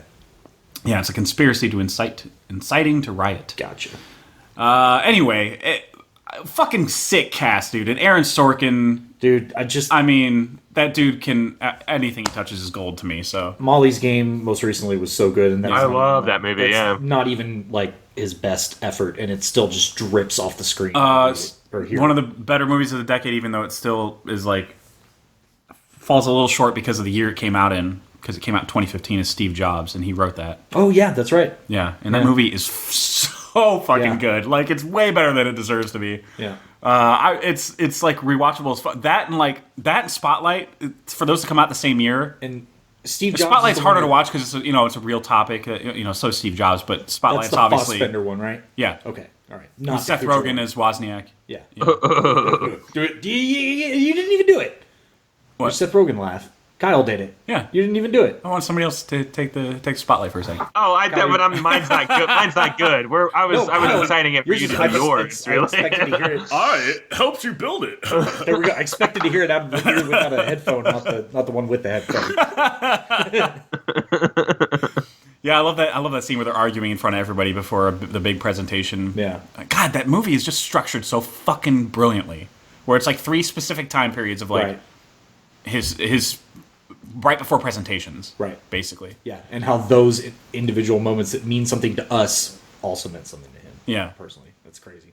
It doesn't really do anything to paint him as less of an asshole, but no, I don't think that was a goal. I don't really think you can. Yeah, I don't think that was a goal either. Kind of undeniably an asshole. Well, I mean, but that type of attitude comes with that type of a success as well. I mean, not to generalize CEOs and stuff like that, but that's it's absolutely correct. You're kind of cutthroat and kind of very direct thinking when you're successful on that level, on a creative and entrepreneurial level. It's just fascinating to me that movie like that, where you're watching an asshole be an asshole for 2 hours or plus, and then Spotlight, where you're watching the most fucked up shit happen. Well, you're watching people cover the most fucked up shit that ever happened to people. I want to watch those movies over and over again all the time. I never want to see Spotlight ever again. Really? Yeah, because that movie it just affects me too much. But oh, okay. He grew up. It's on an emotional level, not because the movie is not worthy. The movie is fucking dynamite. Yes, that movie really upsets me. I want to watch it again. The truth of that movie upsets me. My family I've seen it 3 or 4 times, and I want to watch it more. But it's just that genre, when it's done really well, the investigative journalist genre or whatever, where the conspiracy genre, right? All the President's Men. Recently, Dark Waters did it. Yeah, I fucking love those movies, dude. The Report, the Hanks Street movie earlier last year. What was that? The Post. The Post. Yeah, that was a little too boring for me. I wanted it to be that. Yeah, I wanted it to be that too. It was still very much an interesting subject matter to me. Yeah. But as soon as they go investigative journalism, talking about a conspiracy, I'm like, I'm sign me the fuck up then. Right. I don't even give a shit who's in it. Right. Hey, what's the Dirty Water movie from this year? Dark Water. Oh, you already said that. I'm sorry. Yeah. Yeah, that one's great, dude. And there's a great scene where he's talking to. It's an earned scene after. So pardon me for taking it out of context and removing that gratification, but there's a scene where he's at a deposition. I guess you would call it a deposition, where Mark Ruffalo's character, is presenting all this evidence collected over decades to the guy who runs the company, the chemical company. Is that the name of it? I don't remember the name of the company. They're still around. They still exist. Right. And he's presenting all that evidence, and it's a really long scene. He's showing him images of fucked up babies and stuff, and coworkers that had all these horrible shit happen to him, or not coworkers, but you know what I mean. Yeah. Employees that got cancer and died and all this stuff. Didn't get any support. Right. all this horrible shit, and like it's a really long scene, but like he fucking doesn't stop until it's like somebody goes, "It's been 7 hours. We need to stop." Is he just like good at those like type of scenes? Because he's got like really good scenes in Spotlight. Yeah. Like he's excellent at like being like the guy that cracks something and passionately delivers. Yeah, dude. You know, Dark damning Waters evidence. is a little different. He's more passionate, obviously, in Spotlight. Because somebody has to be in that movie. Does he have an impassioned speech in Zodiac anywhere? No. I can't think of. No, he's the guy who's like, dude, Gyllenhaal, chill the fuck out. Yeah, you know dude, what I mean? Like, it's not that big of a deal, man. You know? Yeah. That's right. What an actor. He's gonna go down not on Philip Seymour Hoffman level because his work isn't as varied performance wise. Sure. Sometimes he's Ruffalo being Ruffalo a little bit. You don't see him disappear a lot in roles, but he's got a knack for picking great movies. He really does. Yeah. And the best roles in them. like Spotlight is like he could have gone for Keaton's role. Sure. But he's got the best role in that movie. Yeah. He's like the guy with the emotion. You know, like you got to have somebody in the movie like that. And then Rachel McAdams is the person with the mom who goes to church. Right. Like, Jesus Christ, I gotta watch that movie again. And once we're done here, I probably will. It's been a while, man. I like to watch it like annually, or if not biannually. Right. I know it's a rough topic, and sure, it always impacts me that way. But whatever. I don't care about that. I'm okay with feeling things. I'm okay with that. Kyle's not. I'm just kidding. He's fine. But fuck you, though. No, I'm just kidding. No, seriously, fuck me. Step on our traumas. You're gonna start talking about tornadoes now, Jeff? Big Short's another one from 2015 that I always want to rewatch. Yeah, that's a good one. These are like top 10 movies for me from that year. That is honestly probably the best year. Yeah. Like, period. Because I showed Kyle the list from that year. Yeah. And like the honorable mentions were even like, that should be in your top 10. Yeah. Like, Enemies in my honorable mentions. Like, that movie's fucking amazing. Dude. And I saw that and I go, how dare you? And I go, yeah, but where's it going to fit? Where's it going to fit? I saw a Watch Mojo did like a best. I was so like because that's a new love, Enemy. Like it's a new love for me. So like when I watch it, I'm just like, what's wrong with you? And you look at that year though, but like that's a year you would do a top 24. Like we'd be treating like we are like TV from last year. So easily. Yeah, and if people had any questions about like what you know, like what was the best year for movies in the last decade, I mean seriously, just 2015 is the 1999 of. It's insane. Yeah, it's fucking nuts. I didn't even have room for fucking Star Wars, and that movie revitalized that entire franchise. I didn't even have room for Force Awakens. I have to go back and make that list. Dare, doing this shit back then. I know. I'm the worst. I'm the worst. Okay. I'm the worriest. All right. So that I don't even know where we fucking are. Start at number 4. So it's number 4. Oh, Last Night in Soho. Are we pushing? We're pushing. Can we push that? That's okay. We're pushing. I seriously. Okay, so we're pushing. I don't know why when he said Wes Anderson, I thought he said Edgar Wright. That's why I pushed. I don't know. Erroneously, because I was not listening and paying. All of those words and both of these movies and directors' names couldn't be more different. Couldn't be any different. Yeah, I know. Just want to point that out. Hence, how stupid I am. So, but let me just remind you that you guys asked me to be here. Okay? Yeah. We invited. To be fair, this is all your fault. To be fair, Soho and France are both places, so I could see how you mix that up. Oh yeah, thanks for appreciate that. You know what? No, I'm not. No, I'm not allowing that. They're both. They're no both reason geographical locations. Fuck off. There's no reason. It's the dumbest shit I've ever said. All right, Kyle, what's your number 4? Oh, I'm so ready to get laughed at, and it's okay. It's the 007 movie, guys. Oh, dude. Oh, okay, cool. Yeah, I'm really excited for that. Yeah, I know, but like I've actually like vocally hated the last couple movies. Just disliked, maybe not hated, but disliked. Yeah. They're just not to my liking. Then I saw the trailer for this movie. I go, yeah, I'm like really in. I'm really in on this. I thought what I saw looked awesome, and I haven't seen a trailer yet. Hey, if you catch it in theaters, you know, like it's not the worst trailer in the world. It's actually really. I was really sour on this whole project until I saw the trailer, to be honest. So okay. And then you heard Zimmer was scoring in it. Yeah, and then you're like Zimmer scoring. I'm like, this is the best fucking news ever. And I like True Detective guy. He hasn't really ever recaptured True Detective season 1 ever later in his career, but like maybe this is something that he can kind of like stretch his limits in. I don't know. He did Beast of No Nation for Netflix a couple years ago, which was good, but like it wasn't like I mean, True Detective season 1 was you can honestly put a lot of that on the writer. So Sure. I mean, sure, there's great filmmaking going on there, Sure, especially in one specific episode, like with the one-shot scene, like that. Oh boy, he going through the neighborhood. It really, it really, for me, it cemented. He did Maniac. That's what he did. I was like, I know he did something recently. He did Maniac, that show on Netflix. Oh yeah. Oh, Maniac was great. Again, a really well shot show. So proving my point. Like he knows how to work the camera and stuff like that. Just give him a good script, man. He'll do it. Yeah, He'll do right. So I think that we're in good hands, and I think everyone was really scared this is going to be like Me Too 007, and when you watch the trailer, you don't get that at all. Like I don't even. There's no time for a subplot like that. I love that they got Phoebe Waller-Bridge to rewrite the script for this. She did Fleabag and Killing Eve. Oh, okay, cool. She's just she's such a good fucking writer. And when they asked her about, because she's a woman, of course it has to come up. They asked her about well, how are you gonna have him? Are you gonna change the way he treats women? And she's like, no, because Bond doesn't respect women, right?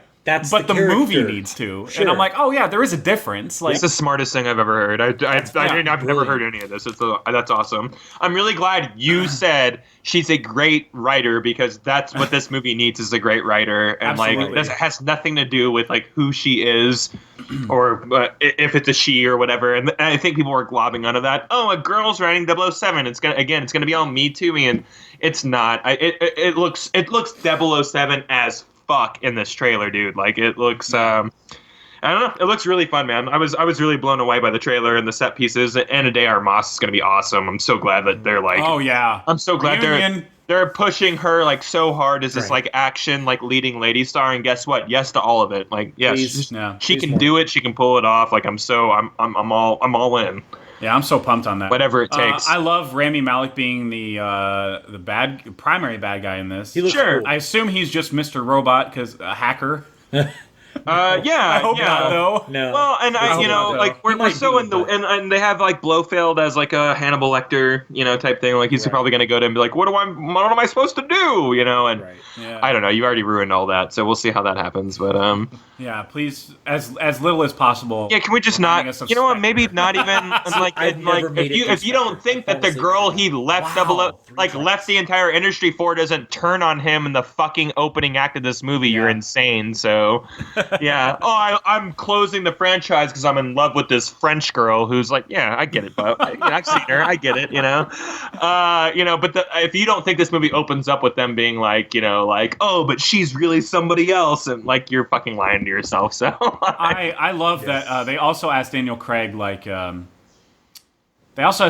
something about well, you hired Phoebe Waller-Bridge to write the script because she's a woman or whatever, and he was shut.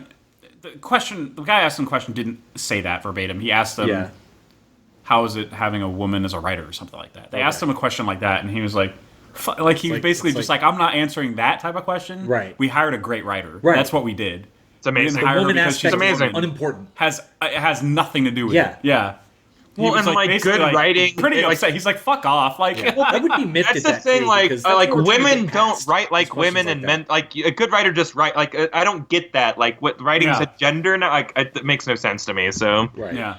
I guess they think it's important because of everybody has their own different point of view. And, so I mean, well, absolutely, and you write from that point of view or whatever. But we're all, I just don't get the idea. It's I bet it's kind of got a different voice here, right? It's no, I'm sure she's just a good writer. It has, she's gonna have a different voice because she's an individual. Yeah, exactly. That's the exact point I'm making. It has nothing to do with being a woman. It's because she's who she is, if you hired Edgar Wright to write your movie and fucking Wes Anderson, you get two different voices that shouldn't be confused for one another. One's not better than the other, but they're different, right. It doesn't make any sense to me. Absolutely, yeah. People are dwelling way too hard on who the writer is and all this stuff, and it kills me. I'm just guys, come on. Yep. They got the La La Land cinematographer for this movie. Nice. And he did First Man too, which are two very different styles of shooting a movie. Doesn't have enough flag. I've just heard. Yeah. It's garbage. Good thing it's called. I would have put that movie on my flag. list if we were a little more patriotic. That's all I'm saying. Flag man. Can somebody Can somebody just make the movie they wanted and just call it First Flag and it's just I don't know, Jeff. Flag's journey? Maybe we CG the flag in? Is that okay? It shows like Deep fake I the don't want to flag. meet me halfway and put a CG flag in that movie. it shows like the spool of fabric that was used to create the flag and how it got separated from his wife at home, and it just follows their whole tumultuous How relationship. dare because he didn't try care and make about some her. kind of message that it was a win for humankind and not just America? How dare he? Yeah, how dare? How he? about the flag also loses its baby flag? It's Flag It. And Ooh, that's good. Oh, that's way too close. But that's then, the word for but baby then- flag. but I'm then- just being stupid. but then- I'm sorry. But then it's delivered. I'm sorry. The flaget is wrapped around Baby Yoda, and Mando takes it to the moon. Oh, That's it. Yeah, boom. There you go. That's the winner. Boom. We just wrote season 2 of Mandalorian and a sequel to You're First welcome, Man. John Favreau. Send me my check. Just Let me saying, give if you I my have to address. watch that fucking baby get punched again, I'm gonna fucking kill somebody. So. No shit, dude. Those fucking troopers. I was like, stop it. You do it. The other guy was He the did it guy 10 from fucking fucking times. Happy Endings, which is the funniest thing in the world to me. He's the super gay guy from Happy Endings. It was Jason Yeah. Sudeikis and like the. Ali. Thank you. Yeah. That's That's so funny. hilarious to me. Yeah. I didn't Anyways, know that was Sudeikis, but I thought his voice sounded familiar. yeah, Jason Sudeikis and I'm sorry, it was Adam. What's his last name? Pally. Yeah, thank you. Crazy. Yeah, he's funny. Two very funny guys doing a very funny scene, and people are like, "Oh, I hated that scene." I'm like, "I bet you did." Yeah, I know. I bet you did. I bet you. I hated laughing occasionally. Yeah, I hate like the laughing and like I hate that Taika Waititi came in here and added comedy to this. How It's dare such he? a I've never heard nightmare of such a when they thing. add humor. So, yeah, that was your number 4 was the Bond movie. So, JD, what's your 4? My 4 was Last Night in Soho, which we pushed. Oh, yeah, that's right. You and I so, synced on So that. my number 3 is a movie that is not officially announced for 2020, but this director does a quick turnaround. He's filming this movie in March. It's Paul Thomas Anderson movie. There's no title. Okay. There's a new Paul Thomas Anderson movie coming out. That's all I need to That's know. obnoxious. It's set in high school. Paul it's a Thomas high Anderson school- is the guy who did all the Resident Evil movies, right? That's I'm kidding. It's that one. Do not it's that fucking one. do not engage me right now. just fuck you a little bit. Just a little bit. No cast has been announced yet, but they already announced production date of spring. So just knowing his quick turnaround and how anytime to you be release a Oscar PTA, ready. anytime you release a PTA movie, it's around award season. Yeah, it's January. So December. if they don't Yeah. do it this year, they have to wait a year before they do it. and that's dumb. He's not. And gonna that's do that. dumb. They're not going to do that. Yeah, exactly. Okay. So I feel like it's going to come out award season. Some real I educated don't- shit going on here right now. I don't know what the fuck. I just know that it's on in high school in the 1970s. It follows a high school student who is also a successful child actor. So there's going to be a lot of fucking existentialism going on here. All right, cool. Yeah, I'd literally just say his name and I'm like, cool, I'm in. Yeah. And hopefully At Johnny this Greenwood point- is scoring it again. this point, Because yeah. those two working together, they create some serious magic. That's Right. the guy who scored. He scored There Will Be Blood, and he did Phantom Thread, which was like one of the best scores I ever heard in my life. Oh yeah. It's just him on the fucking piano. Yeah, just, that one still sticks with me. Yeah. Even though I've only seen it the one time. Yeah, it's amazing, and it's like you're in Radiohead. Why are you doing classical music? Yeah. It's crazy. It's insane. Anyway, that's my number 3. So Kyle, what's your number 3? Last Night in Soho. Soho. Not much. Soho. Soho. South. Yeah, when you're like, hey, Edgar Wright's doing a horror movie, I'm like, cool, and he's like, there's also gonna be time travel. I'm like, oh, okay, and they're like, I yeah. didn't hear that. That's Oh awesome. yeah, it's definitely gonna have time travel in it. Cool. So it's a time travel horror thriller by fucking Edgar Wright. Like it just couldn't be more different than anything he's done. Great Joy. up and coming cast. Yeah. Yeah, Diana Rigg, like her. She's gonna be sassy as fuck with that Edgar Wright dialogue. That'll be fun. Who that is? We just know that the editing's going to be sharp, the camera work's going to be good, and the dialogue's going to be wonderful. Like I know who that is. Anya Taylor-Joy and Thomasin McKenzie. If those two actresses aren't, I mean, them and like Florence Pugh, Where I like, know her from. I mean, these women. Oh, she was in fucking Jojo Rabbit. Yeah. I haven't seen Jojo Rabbit yet. I know her from Leave No Trace. Leave No Trace. Yeah. You saw Leave No Trace? That's a great movie, dude. Yeah, dude, I watched that. That's a good Kyle movie too. Sometimes- what are you talking about? What's Listen to Leave No the things you Trace? tell I us don't know to what this watch. is. That's the one where you saw that. Yeah, It's got Ben Foster, where he and his daughter are like, I they live in the wild. love that movie. Yes, yes, we know you love that movie. I know. Yeah, y'all. Yeah, that is a Kyle ass movie because for we sure. were both like, that's a Kyle ass movie. Yeah, no, when I was watching this, I was like, hey guys, this is a me ass his movie. unwillingness to integrate into society. So she briefly played the Queen of Denmark in The King as well. In that she played the Queen in The King. In The King, she did. Are you sure? Yes. I can't remember her role. The role of the women in The King is not as important at all to anything going on like politically because it's about dudes being fucking dudes. Okay. Dude, you haven't seen The King. Dude, yet, right? I know all about that. Okay. Dude, that's okay. the Chalamet movie? The King is fucking awesome. The King is great. I like that movie right? quite a bit. Yeah. Yeah. Chalamet, David Micho directed. I'm going to try to get as many of these 2019 movies in as I can, but I'm obviously Robert correctly Pattinson focusing on TV plays a video French, games, so. The French villain. Dude, and he is is on a whole other level in so that movie. fucking awesome as the bad guy in that movie, or This the is a quote unquote Netflix bad movie? guy. Yeah. Yeah, It's on Netflix. Yeah. Okay. Yeah, Pattinson is. I prefer that performance over The Lighthouse. If I'm honest. Are you serious? Yes. Okay, yeah. I don't. But I respect not a lot of people will. Shit out of Not a what lot you of people just will. said. Yeah, I really because he's so good. He's so good in The King. He's so good. Yeah, I don't know. The King is so good. Like there are fights in that where that's literally how it would have been.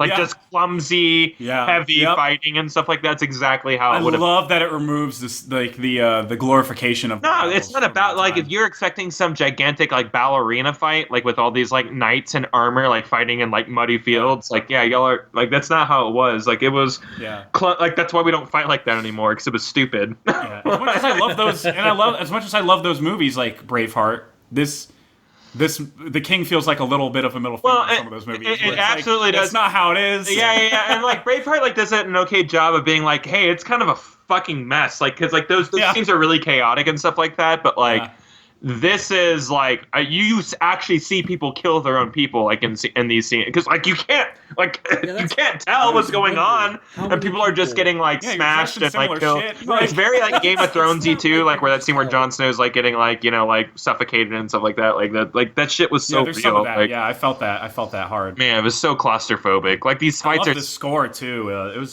was shot beautifully. Probably one of the best. Timothy Chalamet that. This is the first he was douchebag Kyle and Lady Bird and stuff like that. He was he's played some parts that this was the role where I'm oh dude, you're really fucking good actor, bro. You know? Yeah, you're super fucking good, dude. I'm really and his arc too and the way it ends. Yeah, he's Joel Edgerton is awesome in this. It's the Shakespearean version where it's a little more theatrical, if you will. But Timothy Chalamet is really good in the Peach fucking movie. Yeah, but I just don't care about that movie. I just don't care about. I don't want to. I just have an issue with it. Some people listing it as their favorite refuse to assess how it's Armie Hammer plays a 24-year-old man in it, right? And he's 16, seducing a 16 or 17-year-old boy.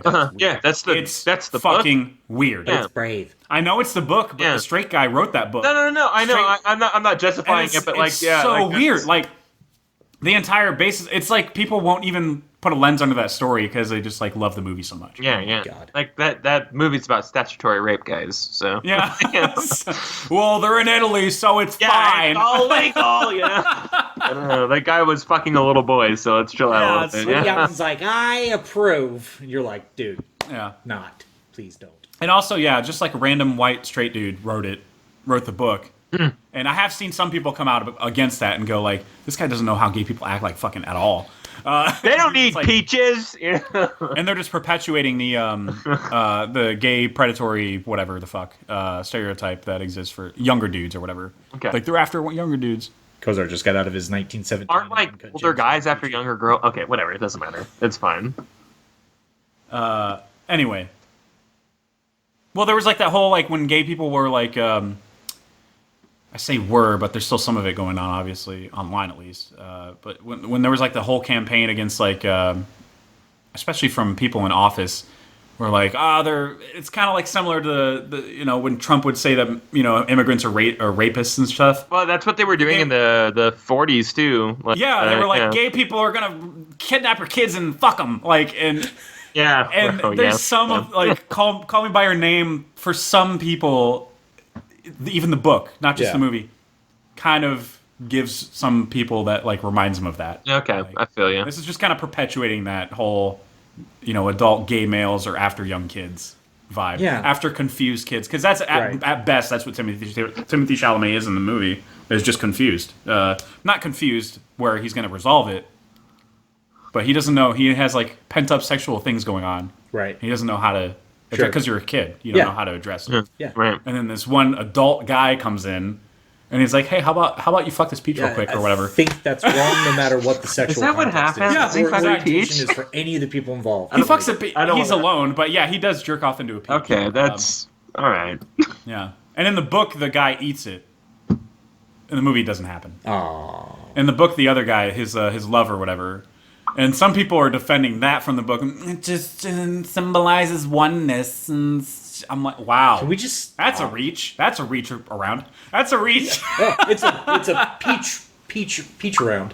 Peach around. There we go. It's there. We got there. Yeah, we got there. Anyway, sorry to go on a wow. Timothy Chalamet's great though. The King is great, and he's in another movie we're about to talk about too. So Is he? yes, Oh, wow. he's the lead. Cool. So Kyle, your 3 was. Last Night in Soho. Thank you. Yeah. Didn't mean to go off on a diatribe there, but I'm glad that great. my choosing Last Night in Soho turned into Timothy Chalamet fucking a peach. So I'm really That's pumped about that. 6 degrees, I guess. I don't know somehow. Yeah, I love Anya Taylor-Joy too. She's fantastic in everything I see her in. I'm actually genuinely excited to see her. They remade the Emma movie again, and I'm genuinely excited to see that because of her. And never seen well, the any of tone looks kind of silly too. So Emma was a movie with young Gwyneth Paltrow in like the late '90s. Oh. Yeah. Okay. And then they're remaking it with Anya Taylor-Joy, and there's some scenes where they make fun of dialogue and stuff like that. I don't know. It strikes me as a somewhat more witty comedy, like the Favorite type comedy. Okay. Maybe like maybe not as dark at the end there, but some Emma Stone titty in this one. Because that's the Jesus takeaway from the Christ. Favorite. Just it. oh god, one. that's your takeaway, not the fact that it's a great movie. It's a takeaway. I'm sorry. Wait, I is only there saw a the titty in a DVD movie screen. that I missed? What happened? There's just one. The no, Favorite. No. We gave you the minute mark of that Emma Stone. the watched Queen it. movie. I saw that. Yeah, the pause it Favorite. there. Yeah. You totally saw And that. You were like, I definitely saw that whole thing. I definitely saw that, and definitely, that's fine. It's fine. It's fine. I love that movie. Anyway, JD, what's your 3? I guess y'all just don't like this movie at all. I have Eternals at number 3. Are we not excited for this movie? No, I'm pretty excited. I just don't know anything about them. Yeah, I don't know anything about it at all. I don't know anything JD, about I'm them at all. super happy that you have it at number 3. I really wanted to put it on here just because, just like, at Marvel this for point, you, like, man. we all, Marvel you guys, needs- like, we all trust Marvel, right? Like, we all, Yeah, I think. like, I at this think point, like, Marvel we're all on needs our board, support. right? Like, We're under attack by a midget named Scorsese that can't even ride fucking carnival rides.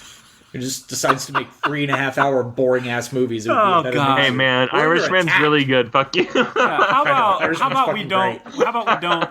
I'm just I'm pushing trying not back to. unnecessarily. I'm trying to. We're doubling down on offending people. You throwing around the words like midget and Yeah, we can't say that anymore. what the hell, man? I just don't understand why we can't say what things are. Because Why I can't we just say what things are? It's like a slur or whatever. I don't. You know what? we can't say it anymore. Let it come. I don't want this to fuck up your music career or anything. So just fucking come on me. Don't come on me. Don't come on me. I don't want to be came on, but All I heard was JD wants to be cummed on. Do not come on me. Okay. Whatever. There's Everybody another one. come on JD. Daddy is not coming on anything. I know, I was going to quote that line. That's one of my favorite lines from Harold and Kumar. Yeah, it's like, come on, Dad. Daddy is not coming on anything. And he like fake. He's like, So ridiculous. he like It's laughs. so over the top. It's so good. Oh, I'm glad somebody else knows because I man. say it to myself all the time, and I feel like nobody else does. But anyway, so yeah, I know there's nothing tangible to be excited about, but it's just There is. It's Marvel, and it's a the big next- ensemble Marvel movie it's that the takes place in next space. big Remember when step. that happened Yeah. last time, and we all fell in love with Yeah. those guys? yeah. Yeah, that literally Cast happened. is still so. insane. Kumail looks fucking ripped. I know that. I cool. know that they hired a nobody writer and a nobody director to do this movie, but fine. it's fine. Chloe Zhao. Yeah. Yeah. She's great. I'm not saying that they're not. No one's equipped for the job. I'm just literally saying they have no credibility at all. But They haven't really done much. No expectations. You know? You put a big name on it, it's big expectations. But like this, but you have to start somewhere. Like this could be a big hit for the writer and the director both. So. Yep. She did a movie last year called The Writer, which is fucking awesome. Really? Good. Yeah, so that's why they hired her, I would imagine. But yeah, the cast is deep. It's a deep cast. It is, yeah. But the setting, I don't care. I don't really care about those heroes. Sorry. I mean, I don't care about. I'm excited to see the movie. I didn't care. No, like when they said Guardian of the Galaxy, and I go the tree and raccoon thing. Like I was so against it. And then that movie's like one of my favorite Marvel movies. Now they're my favorite fucking characters in all the MCU. So that's why I'm kind of like following the hype on this one. And like, you want to add Jon Snow in to play like some knight character, whatever. Like, okay, cool. We'll relive that, I guess. I don't want it. I don't want it. I study from the school of Hans Zimmer. I don't want it. Okay, I want it. Don't want it. Okay, I kind of want it. I kind of want it now. So yeah, I don't know. I think it's gonna be fun. I feel like there's no way that like we're stumbling at this point. So no, this is probably introducing mutants if like all the online theories are right. You know, like this is probably gonna like, or at least like it's gonna like suggest like something about that. Or if not that, it's gonna suggest the next like big bad. You know, so like we're gonna get a cosmic idea of what's happening next in the world. Maybe Adam Warlock is coming since he was teased at the end of Guardians 2. I imagine they're gonna let like James Gunn follow that through. If that's right, because he's back. Yeah. You know what? I still have to remind myself of that he's back. Yeah, they literally fake fired him so they could buy Fox. Like that's what happened, everybody. So if you think differently, that's silly. That's what's happening. Yeah, that makes sense, actually. No, it really, like, they were like, yeah, we gotta fire this guy who made this thing because we're trying to acquire this big entity. Okay, that all, like, went over. Hey, you're back in, bud. You know, like, it was the stupidest thing in the entire world. Just go make DC better for in their spare time. And, like, good for him. I think maybe that movie's gonna be good, too. Who knows? I don't know. Polka Dot Man, I don't know. It could be good. Yeah, Polka Dot Ratcatcher. I don't know. Yeah, I don't know. Yeah, Ratcatcher. Shark. I know. I always go Polka Dot Man first, but awesome Ratcatcher is equally as stupid. Like okay. Anyways, yeah. So it's a good choice, dude. I'm backed up on that choice. All right. Yeah, that's an honorable mention for me, honestly. I'll validate you hard on that one. Cool. Thanks. Cool. Female filmmakers for the win. Yeah, that's what it's all about. Yeah, and if this movie's really good, this is gonna like take the writer lady like up a notch. Yeah, so like for sure. You know. Yeah. Well, here's what's really cool about Marvel, and some people, man, there was one guy who ill-informed, and I don't know how you're not informed if you're in the fucking film industry. But when Scott Derrickson left Doctor Strange, which I'm still sad about, of course. Very sad about, big time. Yeah. He was like, how about they hire a person of color or a woman director? And then everybody's replies were like, dude, the next 2 Marvel movies this year are women directors. One of them is Asian. Can you stop? Yeah. And he goes, well, I didn't know all that, so I'm sorry. What? You didn't like what? You didn't read the memos? Like, what do you mean? It's just crazy that he works in the industry and he didn't fucking know anything. That's what I'm saying. Like, how do you not know? Like, how do you not? These are knee-jerk responses from people at this point. They're not thinking before they say them. They're just like race. Yeah, you know, and it's just it's like Marvel's clearly doing. They're taking steps in a good direction. Right. I think. Right. Getting different, lesser-known names. I think so too. I think it's a gamble for sure, but I think that's a good because like we did a whole phase of like super famous directors. Like we did. We had. And now we're doing lesser-known you guys, if y'all are pitching for that to happen this time, you literally just got that. Like it's kind of cool that it's just also a gamble, and I recognize it's a gamble, and gambles don't always pay off. But like, I think that like you have to start somewhere, and if you can start with like a fucking like home run of a Marvel movie, especially some weird cosmic like ensemble movie, like your career's gonna go places. Like for sure. You know, like like it's gonna be good for these people. And the same with like all the other movies. I think like a lot of movies this phase are like new writers, new directors. It's good. It's good. It's good. Hey guys, it's good. It's good. So I think our number 2 and 1 are gonna be the same. Yeah. So we'll just go over honorable mentions now. Okay, that's fine. You guys already mentioned Eternals, French Dispatch for me, West Side Story. Yep. Black Widow's another one that I'm... Black Widow looks fun. You know what? I'm actually kind of excited for Mulan. I like... dude, I'm super excited for Mulan. Oh my god. I don't know why. I've never. I know why, because Mulan is one of my favorite Disney movies, and this looks like a Chinese epic retelling of that story. Really fucking good. No racist dragon, all right? Yeah. And no songs. Like there's no songs in this. There's not going to be no musical numbers. Like it's a straight like epic. Like I'm very excited for this movie. I'm pretty excited. Cool. I'm sorry. I'm excited. I'm sure I would be more excited for it if I saw the original movie. It's good. Like when people go like the music's not memorable. Like I remember all the songs of that, and I've only seen it a few. Like they're very memorable. I don't get people say that from school a couple times. They showed it in class. I've never watched it like personally. Like I've heard people say you guys La La Disney Land. Plus exists, and I hate both of y'all. I've heard people say La La Land songs aren't memorable, so I really don't trust people's musical opinions at all. Me too. Yeah, that's totally fair. That's totally fair. Like I remember all those fucking songs. Yeah. I'm pretty excited about Mulan. I really need to see the original version. You should. It's good. And then respect that they decided to go with a different vision for the remake, because why would you remake it in the same make it way? more authentic to the culture? Yeah, I think that's the I think that's cool. I think that's a good idea. Yeah, that trailer. I've seen it a couple times at a couple movies I've seen recently. Birds of Prey is in my honorable mentions just because I've been enjoying what they've been showing about that, and also Margot Robbie as Harley Quinn is still perfect. Still fucking pitch perfect. Yeah, absolutely. It's perfect casting. I'm excited for Kingsman to a certain extent. I had that in my honorable mentions. It's gonna be much of the same, I think it's gonna be excited for it. Yeah, why not? I have Ghostbusters on my list, and I don't know why. It's in my own man. Could be fun. I hope it's good. I don't know. That dude's son's doing the movie is so cool, right? Yeah. Ivan Reitman's son, Jason. I think Paul Rudd is just going to be basically Mr. Exposition based on the trailer and that kind of ball. You guys don't know about Ghostbusters? Let me tell you, there hasn't been a ghost sighting in 30 years. That's not fucking possible. Sorry. If ghosts existed in the 80s and 90s, it's not like they just disappeared. No, they disappear and they just come back. I don't like that it's about kids. Sorry. Well, of course you don't like kids. Yeah, that's par for the course. I don't like kid based. You can get Finn Wolfhard in all day. I don't care still. Like it really bothers me. I know. I don't really care either because I'm really this whole legacy justification of sequels thing is starting to wear thin on me. Like there are good examples of this. Like I didn't even see Creed 2, but you said it was okay. That movie's good, right? Yes, yeah.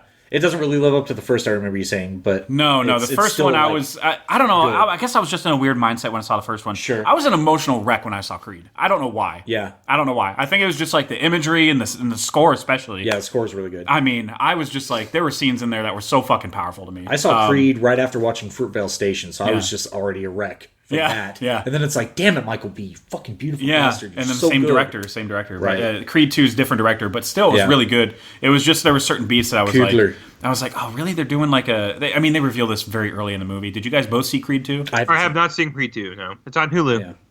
Oh, that's right. JD, you did say that. I need to watch that. But if it's out there. It's on Hulu, yeah. There's a reveal in it where pertaining to his relationship with Tessa Thompson. Okay. And I'm like, oh, really? Okay.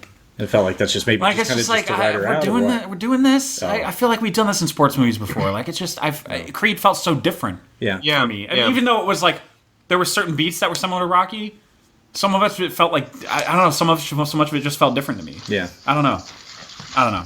Creed 2's still really good though. There's some really good imagery in there. I still want to watch that. Yeah. Speaking of Michael B. Without Remorse, it's a Tom Clancy movie. Yeah. Hold on. Don't interrupt me. Fuck. What's his name? Writer Sicario. Fuck. What's his name? Fuck. Dom. Don't tell me. Wind River. Taylor something. Taylor Sheridan. Hotel. He wrote it. Good. He wrote that? Excited. That's awesome. Yeah, I didn't mean to scream that. Sorry. She wrote that. Oh my god. Chief Hale from Sons of Anarchy. You know what? Hey guys, I don't know if you know this. I really like that writer. Yeah. He makes the best shit. Amazing. It is the director of shit. It's the director of the second Sicario.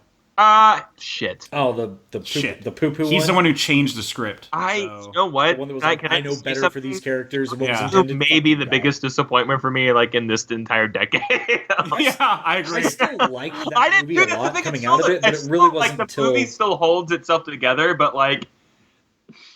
You have no idea where I was coming from, like how excited I was after that movie was obvious attempt. It just totally had its identity changed by switching directors. Like its entire identity was completely changed from the ground up. But right. And now, I mean, Denny V is obviously one of like the greats of our generation, and so like losing him, behind the camera, like there's no way you're going to get a better experience with somebody else. Yeah, right. You can only go backwards. back to this without remorse though. Jamie Bell's in it, you know, like that guy cool. never picks the right movies, but is like really talented. Like I don't get that guy at all, but like I never finished Turn, but happy to see him in this movie. I hope he does well. You know, like There are more 2020 movies I just stumbled upon. Fuck me, this would have been my 10. What? So I looked up Taylor Sheridan. He's got a movie coming out next year. okay. It's a Western again. Yes. But it's starring Angelina Jolie, Nicholas Hoult, Tyler Perry for some reason. Okay. John Headrubber. John Headrubber, Aiden Littlefinger. Sorry. Female-driven neo-western set in a wildfire in Montana. Okay. A teenage murder witness finds himself pursued by twin assassins in the Montana wilderness. Dude, this seems with a Sheridan-esque. survival Fuck. expert tasked with protecting him. So it sounds like Wind River with a fire. So Fire River. Wind Fire. Wind Fire. Anyway, this one's called Those Who Wish Me Dead, and I'm sure they're probably going to change that title. That's what they do with the scripts. They're Yeah. like, can you just call it like Fire Assassin? Can you dumb it down, please? Like, where does this take place? One. Yeah, just name it that. There's another one I came upon when I looked at somebody's filmography. Now I can't remember. There was no release date attached to it, but the movie's been like finished. So now I can't remember who the fuck I was looking at. I wonder if it was Chalamet. I was looking at somebody's filmography and I was like, oh my god, they got another movie in the books. This is gonna drive me crazy now. Yep. Chalamet's in French Dispatch. I think we mentioned that, right? Sha-la-la-la-la-may. Whatever. I'm not gonna remember it. God damn it. It was a good one though. Fuck. Anyway. So yeah. Black Widow looks great. I think Black Widow looks really fun. I know people are like, are we kidding? Like, we know what happens. I'm like, yeah, but yeah, we know, but like, it still looks badass. Yeah, look, Like, really, I want to see a like, spy I'm movie, man. so Let's see excited Budapest. for fucking like David Harbour to like kill this. Yeah. He looks so fun. Like I love that idea of like a red Captain America. You know, Like what? Captain Russia. Florence Pugh in a Marvel movie and her taking over. Yeah, if she's taking over as Black Widow and like, hey guys, I love her. So yeah, love her, you love her a long time. Yeah. And I remember the movie now. It's another Ned Kelly movie, The True History of the Kelly Gang. Oh. And Oh. and it's by Justin Kurzel, who did he did Macbeth a couple of years ago, and it was fucking amazing. He also did Assassin's Creed, but we don't talk about that. But he's just a great fucking director, man. He's just got like this great visual eye. He also did Snowtown, which I'll never watch again. Snowtown Murders. Oh god, yeah, I'm never watching Yeah, I never that watched that shit movie again, but he filmed the shit out of that movie. But Russell Crowe's in this. George McKay, who just killed it in 1917. He's Yeah. the lead guy. Oh god, yeah. Nicholas Hoult, he's busy. kidding. Thomas and Mackenzie, she's busy. Charlie Hunnam's in it. Tara. But George McKay is Ned Kelly. And I'm sure the Australians are like, are we really telling stories about Ned Kelly still? But I'm excited to see it. And it's got good reviews so far because it's already screened at most places. So. Okay, cool. Sorry, that was one that I meant to put on my list. Totally failed to. Anyway, Black Widow looks great. Kate Widow, Shortland, go. great director, female director. Right. She did another indie movie, Berlin Syndrome, where a dude kidnaps a girl. She's locked in the apartment for like the whole time. I think it was on Netflix for a while. I don't know if I ever actually pulled the plug on But like she's locked in his apartment the entire time. Like it does genuinely start out as a real romance, where they're hitting it off, they're fucking a lot. She's naked a lot, which is great. She's very attractive. Sorry for being dudes on the podcast, listeners. Anyway, We're victims of our gender. anyway, it's a very intense movie, very good. Without Remorse, we already mentioned. Antlers looks fucking awesome. Antlers looks awesome. Yeah. What's that about? Really down for that. I have no fucking idea. It's a horror movie. No, it is. Carrie Ann Moss. It is a horror movie. Not Carrie Ann Moss. Carrie Russell. Carrie Russell. Thank you. Gotcha. Americans Okay. girl. Love her. Hard time. Carrie Ann Moss Hard going time. with the Long horror. time.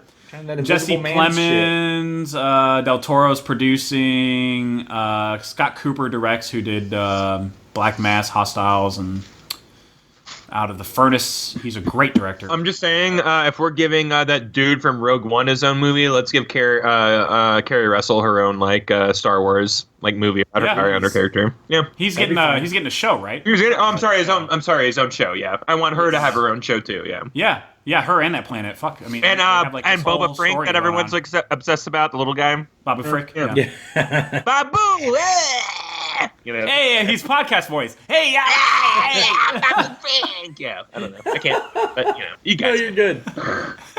Yeah, I'm excited for that. I'm excited for this movie called Synchronic, and it's by these guys that did The Endless, which is a fucking great sci-fi movie, and it was on Netflix for a while. I don't know if these movies are still there, but it's by these two guys that write and direct their own sci-fi movies, and this one is about. Hold on, I did have a plot. I did have a plot pulled up, and it sounds really fucking interesting. But these guys do really good, grounded, low-budget sci-fi. The Endless was about like parallel dimensions and stuff. I remember throwing that into my okay, so this one is is about two paramedics played by Anthony Mackie and Jamie Dornan. Anthony Mackie is Netflix's other favorite actor. Go on. Right. And their lives are ripped apart after they encounter a series of horrific deaths linked to a designer drug with bizarre otherworldly effects. So it's yet another sci-fi movie that's like grounded. They're just really good at it. So I'm really excited to see what they do. cool. Fuck me. What's another one? I think I only have like a couple left. Do you guys have any? Let me take a gander here. Here's a new Candyman coming out. I like the original Candyman series. Horror movie. Yeah, I don't know if that's worth. I'm not going to see it in theaters. I promise you that. There's a movie called Bios. It's a Tom Hanks sci-fi movie. That's all I know about it. That's one that got left off my fucking list, and I'm really mad about that. Yeah, you suck. I don't know. You were correct. There's an Eric Andre hidden camera show, kind of like Jackass-esque. It's called Bad Trip. That's coming out next year. Very excited for that. That looks pretty damn funny, honestly. What's that? I'm pretty excited for that. That looks genuinely. Oh, fun. Thank you, Jeff, for validating me. I've been saying genuinely a lot. You take a shot every time I say genuinely, you'll die by the end of the show. Oh, challenge accepted. My one left is The Personal History of David Copperfield. It's a movie by the guy who created Veep, Armando Iannucci. It's got Dev Patel, right? Yeah, Dev Patel plays David Copperfield, and Tilda Swinton's in it. Hugh Laurie, Peter Capaldi, Ben Whishaw. Yeah, bunch of people that have worked with Iannucci before. Benedict Wong's in it. Gwendolyn Christie. Great cast. Yeah. But he just makes really good alternate history. He tells the history of something and then just puts Veep jokes in it. Sure. He did it with The Death of Stalin, and it was funny, man. I wanted to see that. Movie. I never got around to that one. Yeah, it was good. It was good, man. Dark ending because that's right. what happens. Yeah. But it's still got some really funny moments where they're arguing about intricacies of how to handle themselves at like a funeral or something like that. It's just so stupid. But yeah, I just love the way he handles real shit and then puts Veep jokes in it where they're all calling each other fuckwads and stuff. And that's the thing. Death of Stalin in English, but takes place in Russia, and they're all like calling each other fuckwads and I'm into that. Yeah, I like that. Yeah. I'm into that. Yeah. It's funny, man. It's really good. That's all I got. I think Godzilla and Kong got pushed out of this year, right? I think it's coming. No, it's just coming out way later. Oh, okay. Well, yeah, I'm into that. Yeah, sorry, I'm into that. Big old cuck for CG monsters fighting each other. So, by Adam Wingard. Cool. They're introducing a new character into this.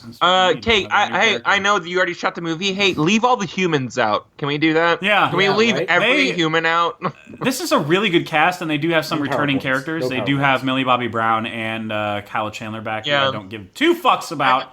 But well, I'm just saying. I'll also say, like, I understand there's always been bullshit human elements to these movies. I've watched them since the 30s, like inception of this shit. But like, well, that doesn't mean we can't grow. We can make it just about the monsters. I promise. Right. This is still a great cast, but it still has me concerned because King of the Monsters had a great cast too. Yeah. Alexander Skarsgård is the lead. Rebecca Hall, Brian Tyree Henry, Isa. How do you say your name? Isa Gonzalez. I don't know. I have no idea. She's very attractive though. She's a Baby Driver girl, right? Yeah. Yeah. She was in Shabs too. Didn't see that one. Very briefly, like she's like, yeah, we're badass chicks who do heists. Do you need some help? And then she just disappears. She fucks off for the rust of the movie, and I'm like, what was the point of that? Oh, that was her. Oh my god, yeah. I very hate attractive that movie. woman. Yeah, that was her. That's like Jeff. Like you have 6 Underground. This is my 6 Underground, where I'm just like, if you like this movie, shame on you. Like that, I feel the same way that you do about 6 Underground about this movie. Also, hey guys, Jessica Henwick's in it, and I fucking love her. Is that Vikings girl? Iron No, Fist. it's Iron Fist. Oh my God, girl. Wow, And she's in not Matrix 4, Catherine Winnick, Jessica Winnick. Okay. too. Yeah. Yeah. She's in Matrix 4 as well. Apparently might be a lead, right? Is that? Yeah, her and who's the other guy? Her and I think Yahya. Yeah, there he is again. Yahya Abdul-Mateen, the guy who played fucking. Dude, they're like the two leads. Like we're gonna have. Yeah, they're the two We're gonna leads, have like a fucking awesome movie. Like that movie's gonna be so good. By the way, everybody, she auditioned for Rey. So like she was in the last like choosings for like being Rey. Man. So I mean, I love Daisy Ridley. Really. Well, me too. I love her a lot. Yeah, me too. Yeah. But I would have liked to. I would have liked to see. No, that. absolutely, and That would've that's been the pretty thing. dope. Like that's why like all these people who are like hung up on like, oh well, Ray, I don't. Is this a spoiler? Like Ray's gotta be like someone who's already established in the lore. No, an Asian girl was almost gonna play her. So like that actually was very telling to like where her and she lineage would have been able to do all of her own stunts. She knows how to fight for real. Yeah, for real. Yeah, like that's the the thing. You get like her talents like with her acting. So like I don't know, she's a really good. She's a really good actor. She's the only reason that you should be watching that like awful Iron Fist show. Like if you were like I have to watch it, you're like well at least she's great. And hey, at least it ended on a note where she, became. Spoilers on that, but who gives a fuck now? Yeah, I didn't see it. I don't care. She becomes Iron Fist at the end. She becomes Iron Fist, and that's part of the comic also. That like. And I love that because she was the best part of the show. Does Danny Rand die, or is he just losing his power? No, he gets he gets two powerful fists because he upgrades himself by being a fuckboy. So he donates one fist to a woman and gets two of them because morality points. Yeah, that's right. Well, they show later on. Well, I thought they made it seem like he lost his ability. He did. No, but at the end of the thing though, when he comes back, he's charging that gun with his like chi power, his ki power. Like that's actually in the comics. He dual wields guns and he's able to like power them with with the iron power. He stole those weapons from a guy who was Iron Fist 2. Or is Iron Fist 2. So season 3 was going to build to like Iron Fist versus Iron Fist. Yeah, yeah. And whatever. Fuck it. Who cares? That show was actually pretty bad. The show was from the ground up racist to begin with. Like giving some blonde boy, like it's such a product of its time. Like it felt wrong to begin with. That's why I'm really glad Shang-Chi, right? Shang-Chi? Yeah. I'm glad that it's getting a chance because like having that like actual Asian actor, like martial artist, like all Asian actors. It just feels better to me with an Asian director. It just and I'm not the guy either who's like preaching like everything's got to be like racially appropriate, but like Danny Rand, like watching that whole show, it just seemed ignorant to me, like in 2016, 2017, whenever those shows were coming out. So like, I don't know. I'm glad they're getting a second chance at like having like a true like martial arts like hero. Yeah. Like in. I will say that director did Just Mercy. And Just Mercy, because it's not just Mercy. Yeah, it's like just a little bit like of mercy. Justice Mercy. Okay. Okay. And he's a great director, man. Cool. I'm very excited to see. There were some really good moments in that movie where like you're like, oh, I see what you did there with the camera. Yeah. Like there's a moment where somebody's about to, they're in the trial. It happens. There's not a lot of for being a courtroom drama. There's not a lot of courtroom stuff, but they're finally in the courtroom and giving Jamie Foxx's like retrial or whatever you want to call it. And there's a witness that basically put him in jail, that told a false, whatever you want to call it, story. False testimony. False testimony. Yeah. And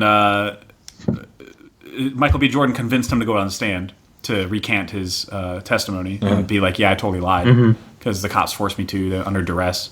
And there's a moment in the movie where like the dude is like not sure that he's going to recant his testimony yet. He's even though he's on the stand, he's like, I don't know. And it's the guy who played Marble. What the fuck? Not Marble Boy. Looking Glass. I love that guy. Yeah. Marble Boy. But what's her face keep calling him? Mirror Man. Like Mirror Man. I love what they did with her character. We'll talk about that in TV show. So fucking amazing. In the TV episode. No, we won't because it didn't make top 10 for any of us. So. Oh no, my God. Fuck you guys. All right, so... I got True Detective season fucking whatever is my number one. All right, yes. Anyway, he's not sure that he's going to confess because he keeps looking at the prosecution where the sheriff is sitting. Oh.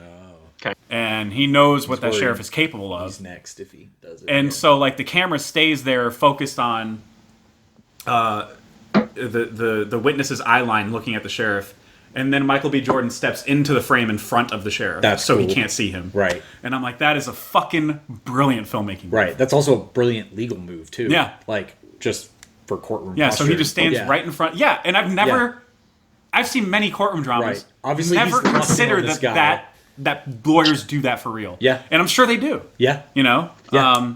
That totally makes sense. I'm sure they do that all the time. I just never thought of it. Yeah. Yeah. There's several other scenes too. There's a scene where they kill a guy. The state killed a guy. Spoilers. It's a movie about death row. No. But they kill this guy, and it's similar to Green Mile, where it's like really tough to watch.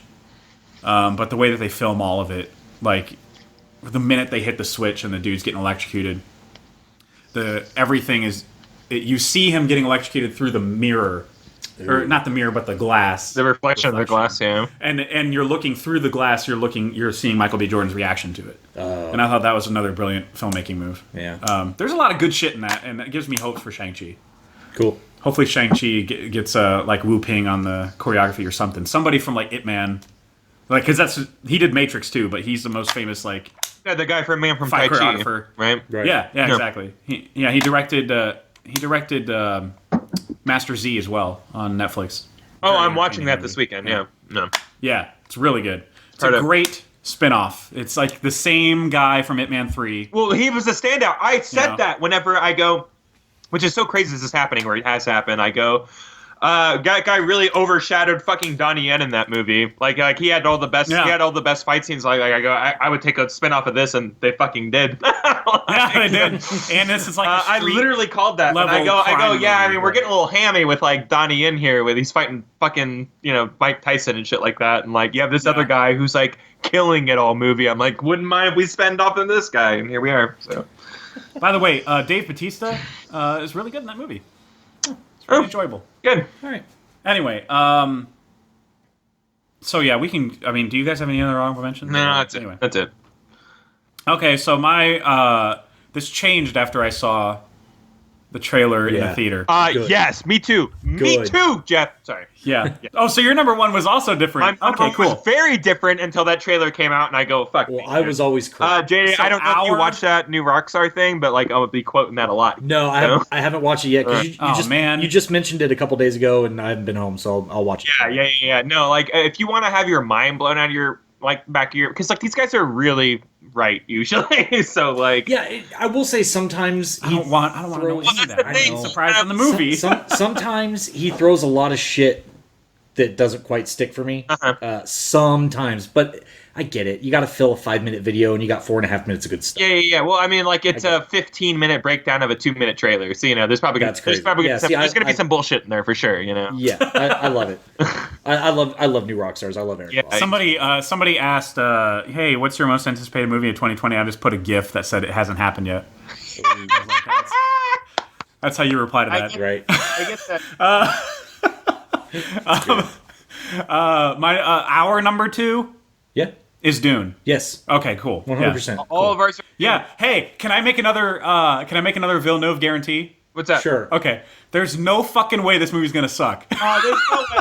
Jeff, I'm still scared for you about that. Like, can you believe that? Like, we live in a post Blade Runner 2049 world. Yeah. With you saying that, like, I'm still like, I don't know. Yeah, we're still because I don't. A great director already shit the bed with this. Yeah. I know. David Lynch shit the bed with this. That's the thing. Like, David Lynch turned down Return of the Jedi to do Dune. He was being. David Lynch's Return of the Jedi. Jesus Christ. Can you imagine what that movie would have been like? Fucked up with those Ewoks. Everybody dies. Yeah, everybody's dead. Everybody's dead. Fucked up with those. He throws out the script. He's like, "Fuck you, Lawrence Kasdan," or whatever. I forget who wrote the script of that, but C-3PO's like, "Daddy wants to fuck." Yeah.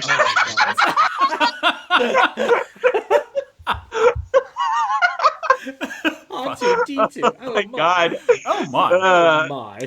I think Dune's gonna be magnificent. I hope it is, but I great cast. Anybody can do it. The book is it's a lot of world building. Is this whole movie gonna be world building? Like, I know, aren't they shooting both back to back? There's 2 movies, right? Like, Yeah, they're supposed to be. That's what he said, but they're still only calling this Dune, acting like it's one movie. Okay, all right. Do you think they're shooting them back to back? Is that holding true, or is there no? Let me see what filming is. Filming began, filming completed, and so they shot from March to July. I mean, it's possible. That's 3 months. Well, yeah. Movies JD, was it you who was like, I want to see what this guy can do with 2 years? Was that you, or was that somebody else? No, I don't think that was. Okay, well, I mean, maybe, I don't know. I forget things I say. Someone said recently, like, this guy was putting out a movie a year every year, and then, like, this was the very first movie, like, it's a 2-year kind of gap in between. It's like, I want to see what this guy can do with more time with that behind a movie, you know? When that wasn't like a downgrade. Like, they were excited about that, you know? And that's true. For whatever reason, that really stuck with me, and I'm like, yeah, he's actually taking extra time on this movie. Like, it does say in the Wikipedia that it is the first of a planned 2-part adaptation, and will cover roughly the first half of the book. Okay. The first half of the first. Wow, it's a 7-book series or something like that, guys. So like, that's what's crazy to me is that like we're not gonna like the first movie is gonna be all world building, I promise. But I'm excited for it. Cool, so I get being nervous about like saying no way it's gonna suck because that's what I'm saying. Blade Runner, you're like I'm like, I don't know. You don't need a sequel. That was the concern with that. With this, it's like it's such a big story. There's got to be concern, but I don't know. It's just trust in Denny V at this point. You do trust in Denny V. That is the right move. Absolutely. He stole Hans away. I just feel like he chose the hardest goddamn property he could have chosen. He did steal Hans for this one. Yeah. At first, I'd wanted to work with I didn't want to do a movie about fucking spice worms, but now I did not want to. I did not. Ja, hello, ja. Ich heiße Hans. Ja. There you go. Just turn him into like a dirty German guy. Yeah. Haut deine Fresse. Ja. This is gonna be cool. Shut the fuck up, by the way. I have no knowledge of anything about this movie or franchise. I know a lot about the book. Me neither. I've only read the first half of the first book, so I gotta be honest. Like it was too much. I was like, dude, this is way too much for me. Way too much. Okay. But I've read the story like on Wikipedia and like watched YouTube videos stuff like that. I'm like, wow, this is like a really awesome universe. I really enjoy the universe of Dune. It's just like. When people go, oh, it's unfilmable, I go, yeah, I mean, this one is. Everything is until it isn't, man. Yeah, it's unfilmable in the way that Cloud Atlas was, and we barely got that movie, you know? How many people thought you could make a World War I movie in one shot? Well, I mean, that's the thing. Like, we got the right director on something like this, but, like, at the time, David Lynch was the hottest shit in the entire world, too, so, like... He couldn't even crack this, so like we'll see what happens with this movie. I think it's my number 2, guys. You're very excited. Yeah, for I'm very, very, very excited for it and the cast, and you're excited to see Jason Momoa. Is he in this? Okay. He's gonna show up on screen. And it's gonna be like,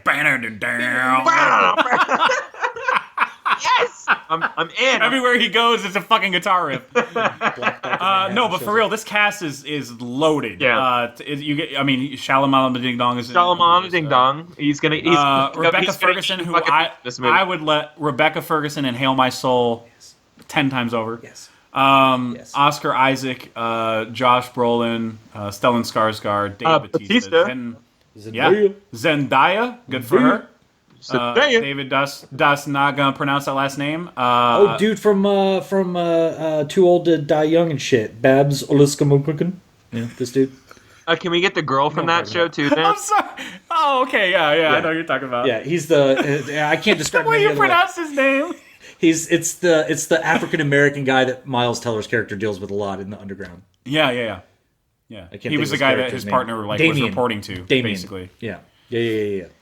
Anyway, Jason Momoa, Javier Bardem, call it. So I am very excited for this. Hans, I can't wait to hear what Hans does. I can't wait to hear what Hans does on this Wonder Woman. Dude, the year for this guy. Yeah. Like, are you kidding me? He's doing a fucking SpongeBob, too, which nobody talks about, but for a reason. Yeah.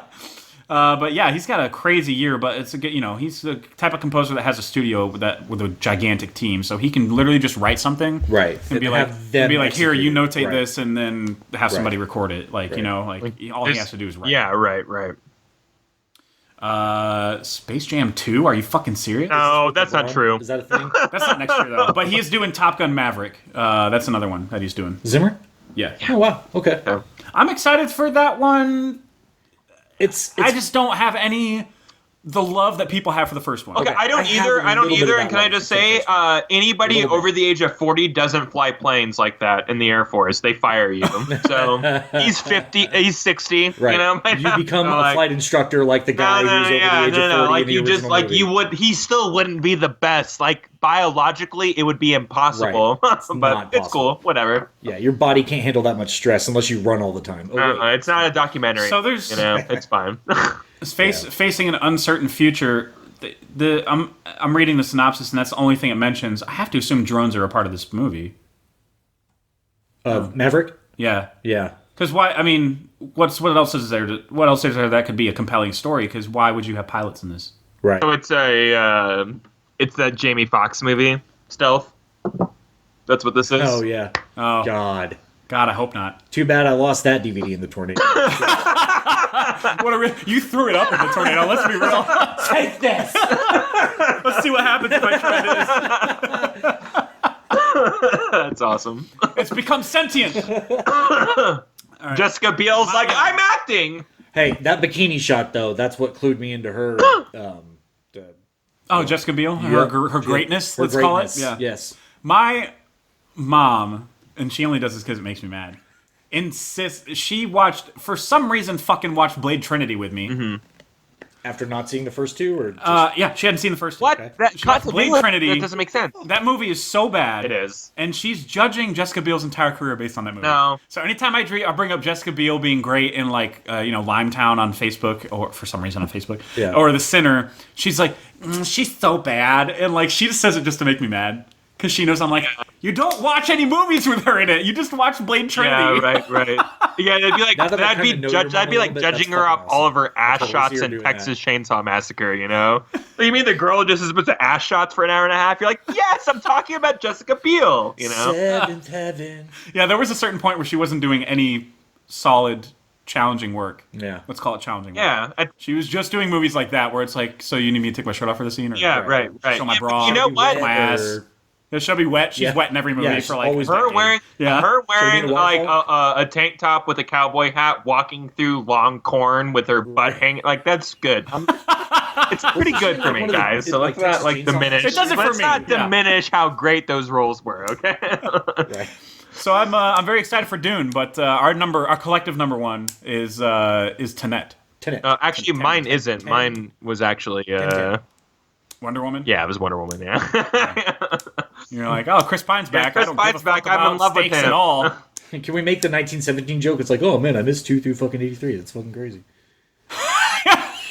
Yeah, they skipped right to the Skipped all the way through. That was the one thing I didn't like about the trailer was like he's back. I'm like, oh, so he's the fish out of water now. This is gonna be fun. Right. Oh god. Yeah, like he'll be like, why is this happening? Like I'm like, we've already fucking he done will. this, but like it was her It's gonna last. be the Yeah, joke. we've already done this. It looks like it takes place in the same fucking mall as Stranger Things. It does, yeah, it does. It looks like the same But fucking I think set. that's in L.A. So Yeah. that is an abandoned mall now. Yeah, so did they just use that for Yeah, this? They they have just to. use it, Yeah. yeah. They have to. Okay. Yeah. Yeah, not abandoned, but like you can rent it out and shit. You know what I Okay. mean? Like it's So, just not. okay. yeah. Can I make some hard declarations about Tenet real quick? Please. I want to go on record. It takes place in the same universe as Inception. I want to go on record on that. I'm going on record. I hope it's true. I don't know if I truly believe that, but if it happens, I'll be like, yeah, I believed it all along, guys. I called it. Remember back on that podcast in January? It fits. man. It just feels like it does. Like when I'm watching that trailer, I'm like, this is exactly how I felt when I saw Inception for the first time. Like that trailer, I'm just like, I don't know what's going on, but I'm like really intrigued. It's a different aspect of the technology. That's Yeah, available exactly. in Like that universe, one but was it's about going into definitely- dreams. Maybe there's something like he's carrying a briefcase around. Like there may be something going on with like controlling time and stuff like that. Hell, Right. he's doing pull-ups in the trailer while like time is passing by like in real time. Or I'm sorry, going backwards. He is. Well, it seems like they're kind of like He himself is going Like- forward in time while time is going backwards all around him. Right. It's just like there's a lot of juxtaposition and like in the imagery you see and how time is flowing and how the characters are flowing. It's Right. I am so ready to have my brain blown out of the back of my skull by this movie. Like I'm so I wonder, ready for it. like, the word tenet, and they probably touched on It's a palindrome. some of the shit in the new Rockstars thing. So that's like the word that you use. I wonder if that's like the control mechanism for what direction within time you're going. Like, because they say it's a, the guy in the trailer is like, the one word you need to know is tenet. Yeah. It'll open a lot of doors for you. It'll open a lot of doors. Yeah. So I don't know. I don't either. I don't know what that. I feel like the plot of the movie is they lost control of the whatever machine is controlling time because they keep. Oh. Yeah, I buy that. They keep. Possibly. They keep like there's a part at the end where he's like it hasn't happened yet, and then suddenly a dude comes in, and it's like I feel like he wouldn't do that on purpose. Yeah. They wouldn't go into the room and be like because it's all about the symmetry, and they talk about. I'd have to go back and watch the trailer and formulate my thought, and then watch the new Rockstars thing and see what they say about it. But it just feels like they're entering events in the middle of them, or immediately before or after they're supposed to occur, so that they can either manipulate them. Well, they enter the aftermath, and then maybe that's like isn't it like an maybe I should take that back. Maybe I should. should take it back. Maybe it's not that they lose control of the device. It's that the device comes with the risk. Yeah. But someone may be weaponizing it too, like maybe a group is nefariously using it, and they're trying to fix time while they're trying to use time against it. So it's like this battle for time. And if they use whatever the device is to control time, they're still walking into a situation where it's like something kind of fucked up could happen, right? Like kind of like where he's like seeing the bullet holes, and it's like. Oh shit! This hasn't happened. So and then that becomes the question of like how in danger are you? Like something is imminent. But how imminent? Yeah. Okay, my other quick declaration. This movie comes out before The Batman. I know we all love him already. The world will love Robert Pattinson by the time this movie is done. By the time, we'll just be like, yeah, he's Batman now. Fuck yeah. Like, we're all going to accept that by the time. Yeah, this is like his July, first whatever studio rolls movie around, in a while. Everyone sees this movie, even though he's already proven himself. We know this. The three of us know this. But I'm saying the world will accept him. Like, there'll be none of this more malarkey about, like, Twilight Boy being Batman. It would be like, dude, that guy from that Christopher Nolan movie is about to fucking kill it in this Batman movie. Those are my declarations. Didn't mean to derail. I just wanted to make sure I had those on record. So whenever it makes sense because he's been purposely avoiding. This is a WB movie. He's been purposely avoiding studio movies like that. He's only been doing A24 or Netflix. Yeah, right. And so that makes total sense to me because this is a big release. Yeah. It's gonna make bang. Well, and look, he looks like Leonardo DiCaprio during Inception, which is just he looks like Chris Nolan. Exactly, which is just a reflection of Chris Nolan. It's the same haircut. It's the same suits that Christopher Nolan wears on set. Yeah. He likes to wear suits on set to set an example. We're gonna the world will all of a sudden accept this guy suddenly, even though he's been in I don't know. I could name a dozen movies that this guy is fucking fantastic in. Yeah, I could. Smaller movies, but they're smaller. They're great. But doesn't mean they're not great. Yeah. And he did that on purpose, though. He was like, I'm pretty sure I'm done with this blockbuster system for a little bit. But anyway, also, John David Washington is going to be... he was already a star in Black No, I think this movie will make him as well, though. I think this will continue to solidify. He's going to be a gigantic star after this. It's so fucking awesome that he's doing it on his own merit. And I think Elizabeth, a tall girl who's very attractive naked in Widows. Something like that. She's going to be major after this, too. Yeah. I love her. She's I love awesome. her so much. And I'm normally not attracted to tall women. I guess it's just an average-sized dude thing. Yeah. Sorry. It is. I'm a tall guy and I like tall women. It's a weird thing. I think tall guys see tall women where we could make giant warrior babies together. It's like a genetics thing. Yeah. She's great, though. I love her. Yeah. She's great in everything I've seen her in so far. Yeah. I also love that Nolan... to me, it feels like he went out of his way to make... his I know this is a tiny thing that nobody should really care about, whatever, or at least present company doesn't care about. But he's been kind of criticized for just doing white dude movies. Yeah. And then he's like, fine, I'll fucking show you. Yeah. Boom, John David Washington's my lead. Yeah. Yeah. There you go. You know what I mean? I just love that. Yeah. You know what I mean? I know some people don't really give a shit about that, but it's like No, it's cool because I think it's. I don't give a smart shit about that. And the second I heard that he was the lead for this movie, I was instantaneously excited. I was like, oh man, all right. Yeah, I'm just interested in the trajectory of his career because he has come out of fucking nowhere. Yeah. Mm-hmm. He really has just popped up in the last 2 years. And Himesh Patel's in it too, the guy from Yesterday. Oh yeah. Yeah. Nice. Cool. Yeah, it's a pretty well-rounded cast. I think Aaron Taylor Johnson. What, you didn't see that? Michael Caine, Kenneth Branagh. I think this movie. I think there's a lot of theories in the new Rockstar video will go into this. I think the movie itself will be a palindrome. I'm not saying that you could play the movie backwards. I'm not saying that, but like I think that like moments are going to echo themselves on opposite ends of the movie, you know, as it like echoes out on. I can bet. I would say go into the movie remembering what the first shot is. Yes. 100%. Yeah, 100%. And then exactly. see how it I'm just saying like this is a movie where it's like you're gonna be like, do not go to this movie drunk.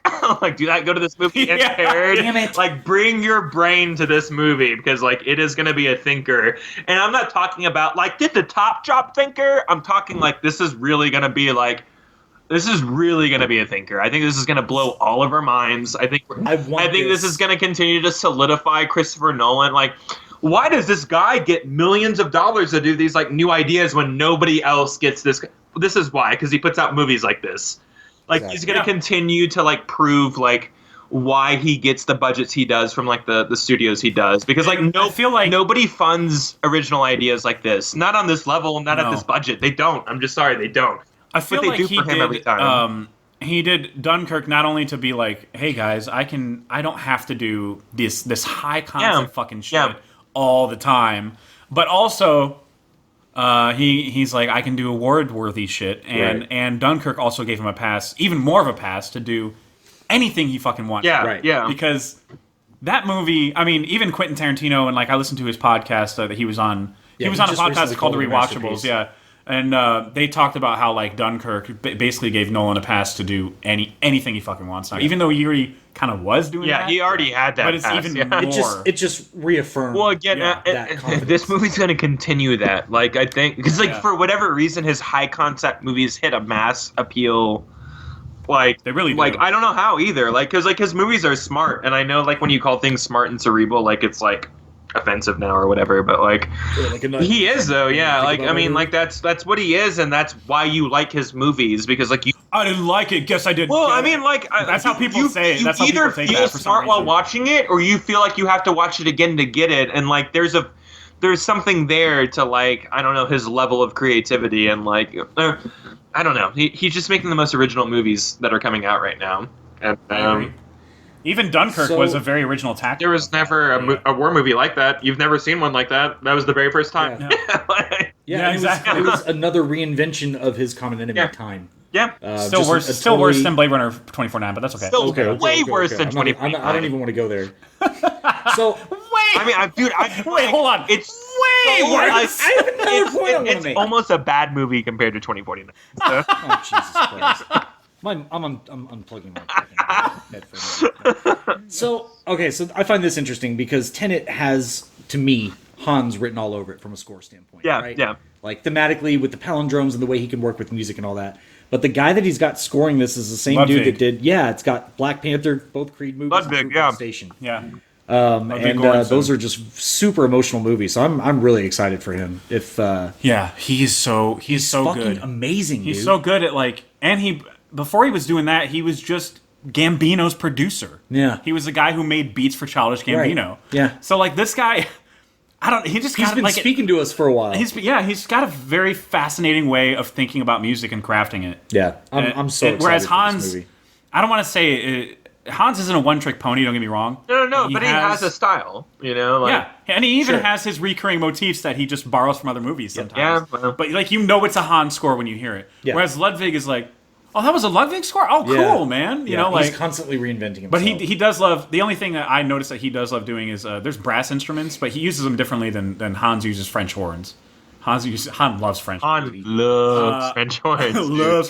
But like he uses brass instruments in like a kind of in Creed 2 especially. That's what I think of when I think of Creed 2. And then in Black Panther he doesn't. I don't even think he doesn't know. No, he does. He does do the French. It's the syncopated. Yeah. But he uses it in an interesting way, and more like it's almost jazzy, but it's still cinematic. Sure. Anyway, I love that guy. I can't wait to see what he does with Nolan. Yeah, because Nolan always takes like his score so seriously to the point where he sits down with that composer before they shoot a scene, and they talk about here's where I'm thinking of going with. Right. Because Hans has already disclosed how he and Nolan talked about Inception and stuff. Yeah. And Dunkirk as well, where like, in Interstellar. Interstellar, he was like the movie is about parenthood and love and all that stuff. Right. Love TARS. And Hans took that and said cool, and then he wrote that Yeah. Never seeing a scene of the movie yet. You know, he just wrote that theme based on what Nolan told him. Right. So he takes it very seriously, Nolan's more than a lot of people. Some studios will just go, movie's done, who are we going to score it? And they just send it to somebody. Yeah. Like No Time to Die. Yeah. That movie's done. Hans is scoring it to scenes After now. the fact. Right. But Nolan takes it very seriously. Nolan's got an emotional handle on every scene. Yeah, every idea. Well, he's so methodical in that way. That collaboration like, that you need with. You know he's in there like with the editors editing that movie too. Like there's no way that guy's like not involved in every facet of that creation. Exactly. Yeah, I mean you have to. I mean, if you're a director that takes. I'm sorry. Have you seen any of his movies? Like that's what it takes. That's what it takes to make a movie like that. All right, so we we went longer than I thought we would, but it's movies. That's the thing that we all like, you know. Of course, it went longer. But so we got to move on to the next episode for this session. But those are our top 10 most anticipated movies of 2020. What's everybody looking forward to? I'm sure people have already seen, like, 1917 came out wide this weekend that we're recording this, and that movie's like goddamn. It's the movie to beat this year, dude. Yeah, it's just. I love movies that like set like, hey, that's the bar. Good luck. Good fucking luck. Yeah. Just Mercy's good, but like everything else is kind of garbage because it's January. But like, don't see The Grudge. No, unless you're a huge fan of people hearing a noise in a house and walking around the house in all like in a bewildered like set like state like what was God that? Whoa, yes, okay. What was that? And then they hear it in a different room. What was that? And then it's a scare, and then the scene's over and they move on, and you're like, why did this happen like 10 times? I don't get it. That's the whole first movie in every movie of The Grudge. So. That's every mainstream horror movie to me. Yeah, it is. I'm just and the ending when it ended, everybody was like, all right. And just kind of walked out, and it got like an F on the cinema score. The cinema score is like, this website goes out to theaters, asks audiences as they walk out of theater, what'd you think of it? And everybody fucking hated it. It's a fucking January horror movie. Like, But it's crazy because even mainstream audiences like shit horror. That's true. So That's like, true. You know, you're right. Like Curse of La Llorona or whatever. It's like, I'm pretty sure. I'm here to see Annabelle too. Yeah. They love that bullshit. So it's just surprising to me that they came through and gave it an F. That's my version of coming through for a movie. Yeah. Anyway, so I'm excited to see all these movies. Hey, everybody, hit us up on Apple Music and music podcasts. That's what I try to say. Apple Podcasts and Spotify and all that shit. And Facebook, Entertainment Champions Podcast. EoC Pod is the abbreviation for like Twitter and shit like that. Anyway, find us there. Yep, Tub. And come Tizok to us, Tizzy Tizok, and we will tell you how wrong you are about your opinions. They're wrong. Like whatever you're thinking right now, it's not right. So wrong. So stay tuned. We're going to have a really fun tournament coming up where we continue to judge audience viewing habits. Yes. And it's probably going to be a really short bracket, if I'm honest. So stay tuned for that. And we'll see you guys later. Skirp-a-doot-doo.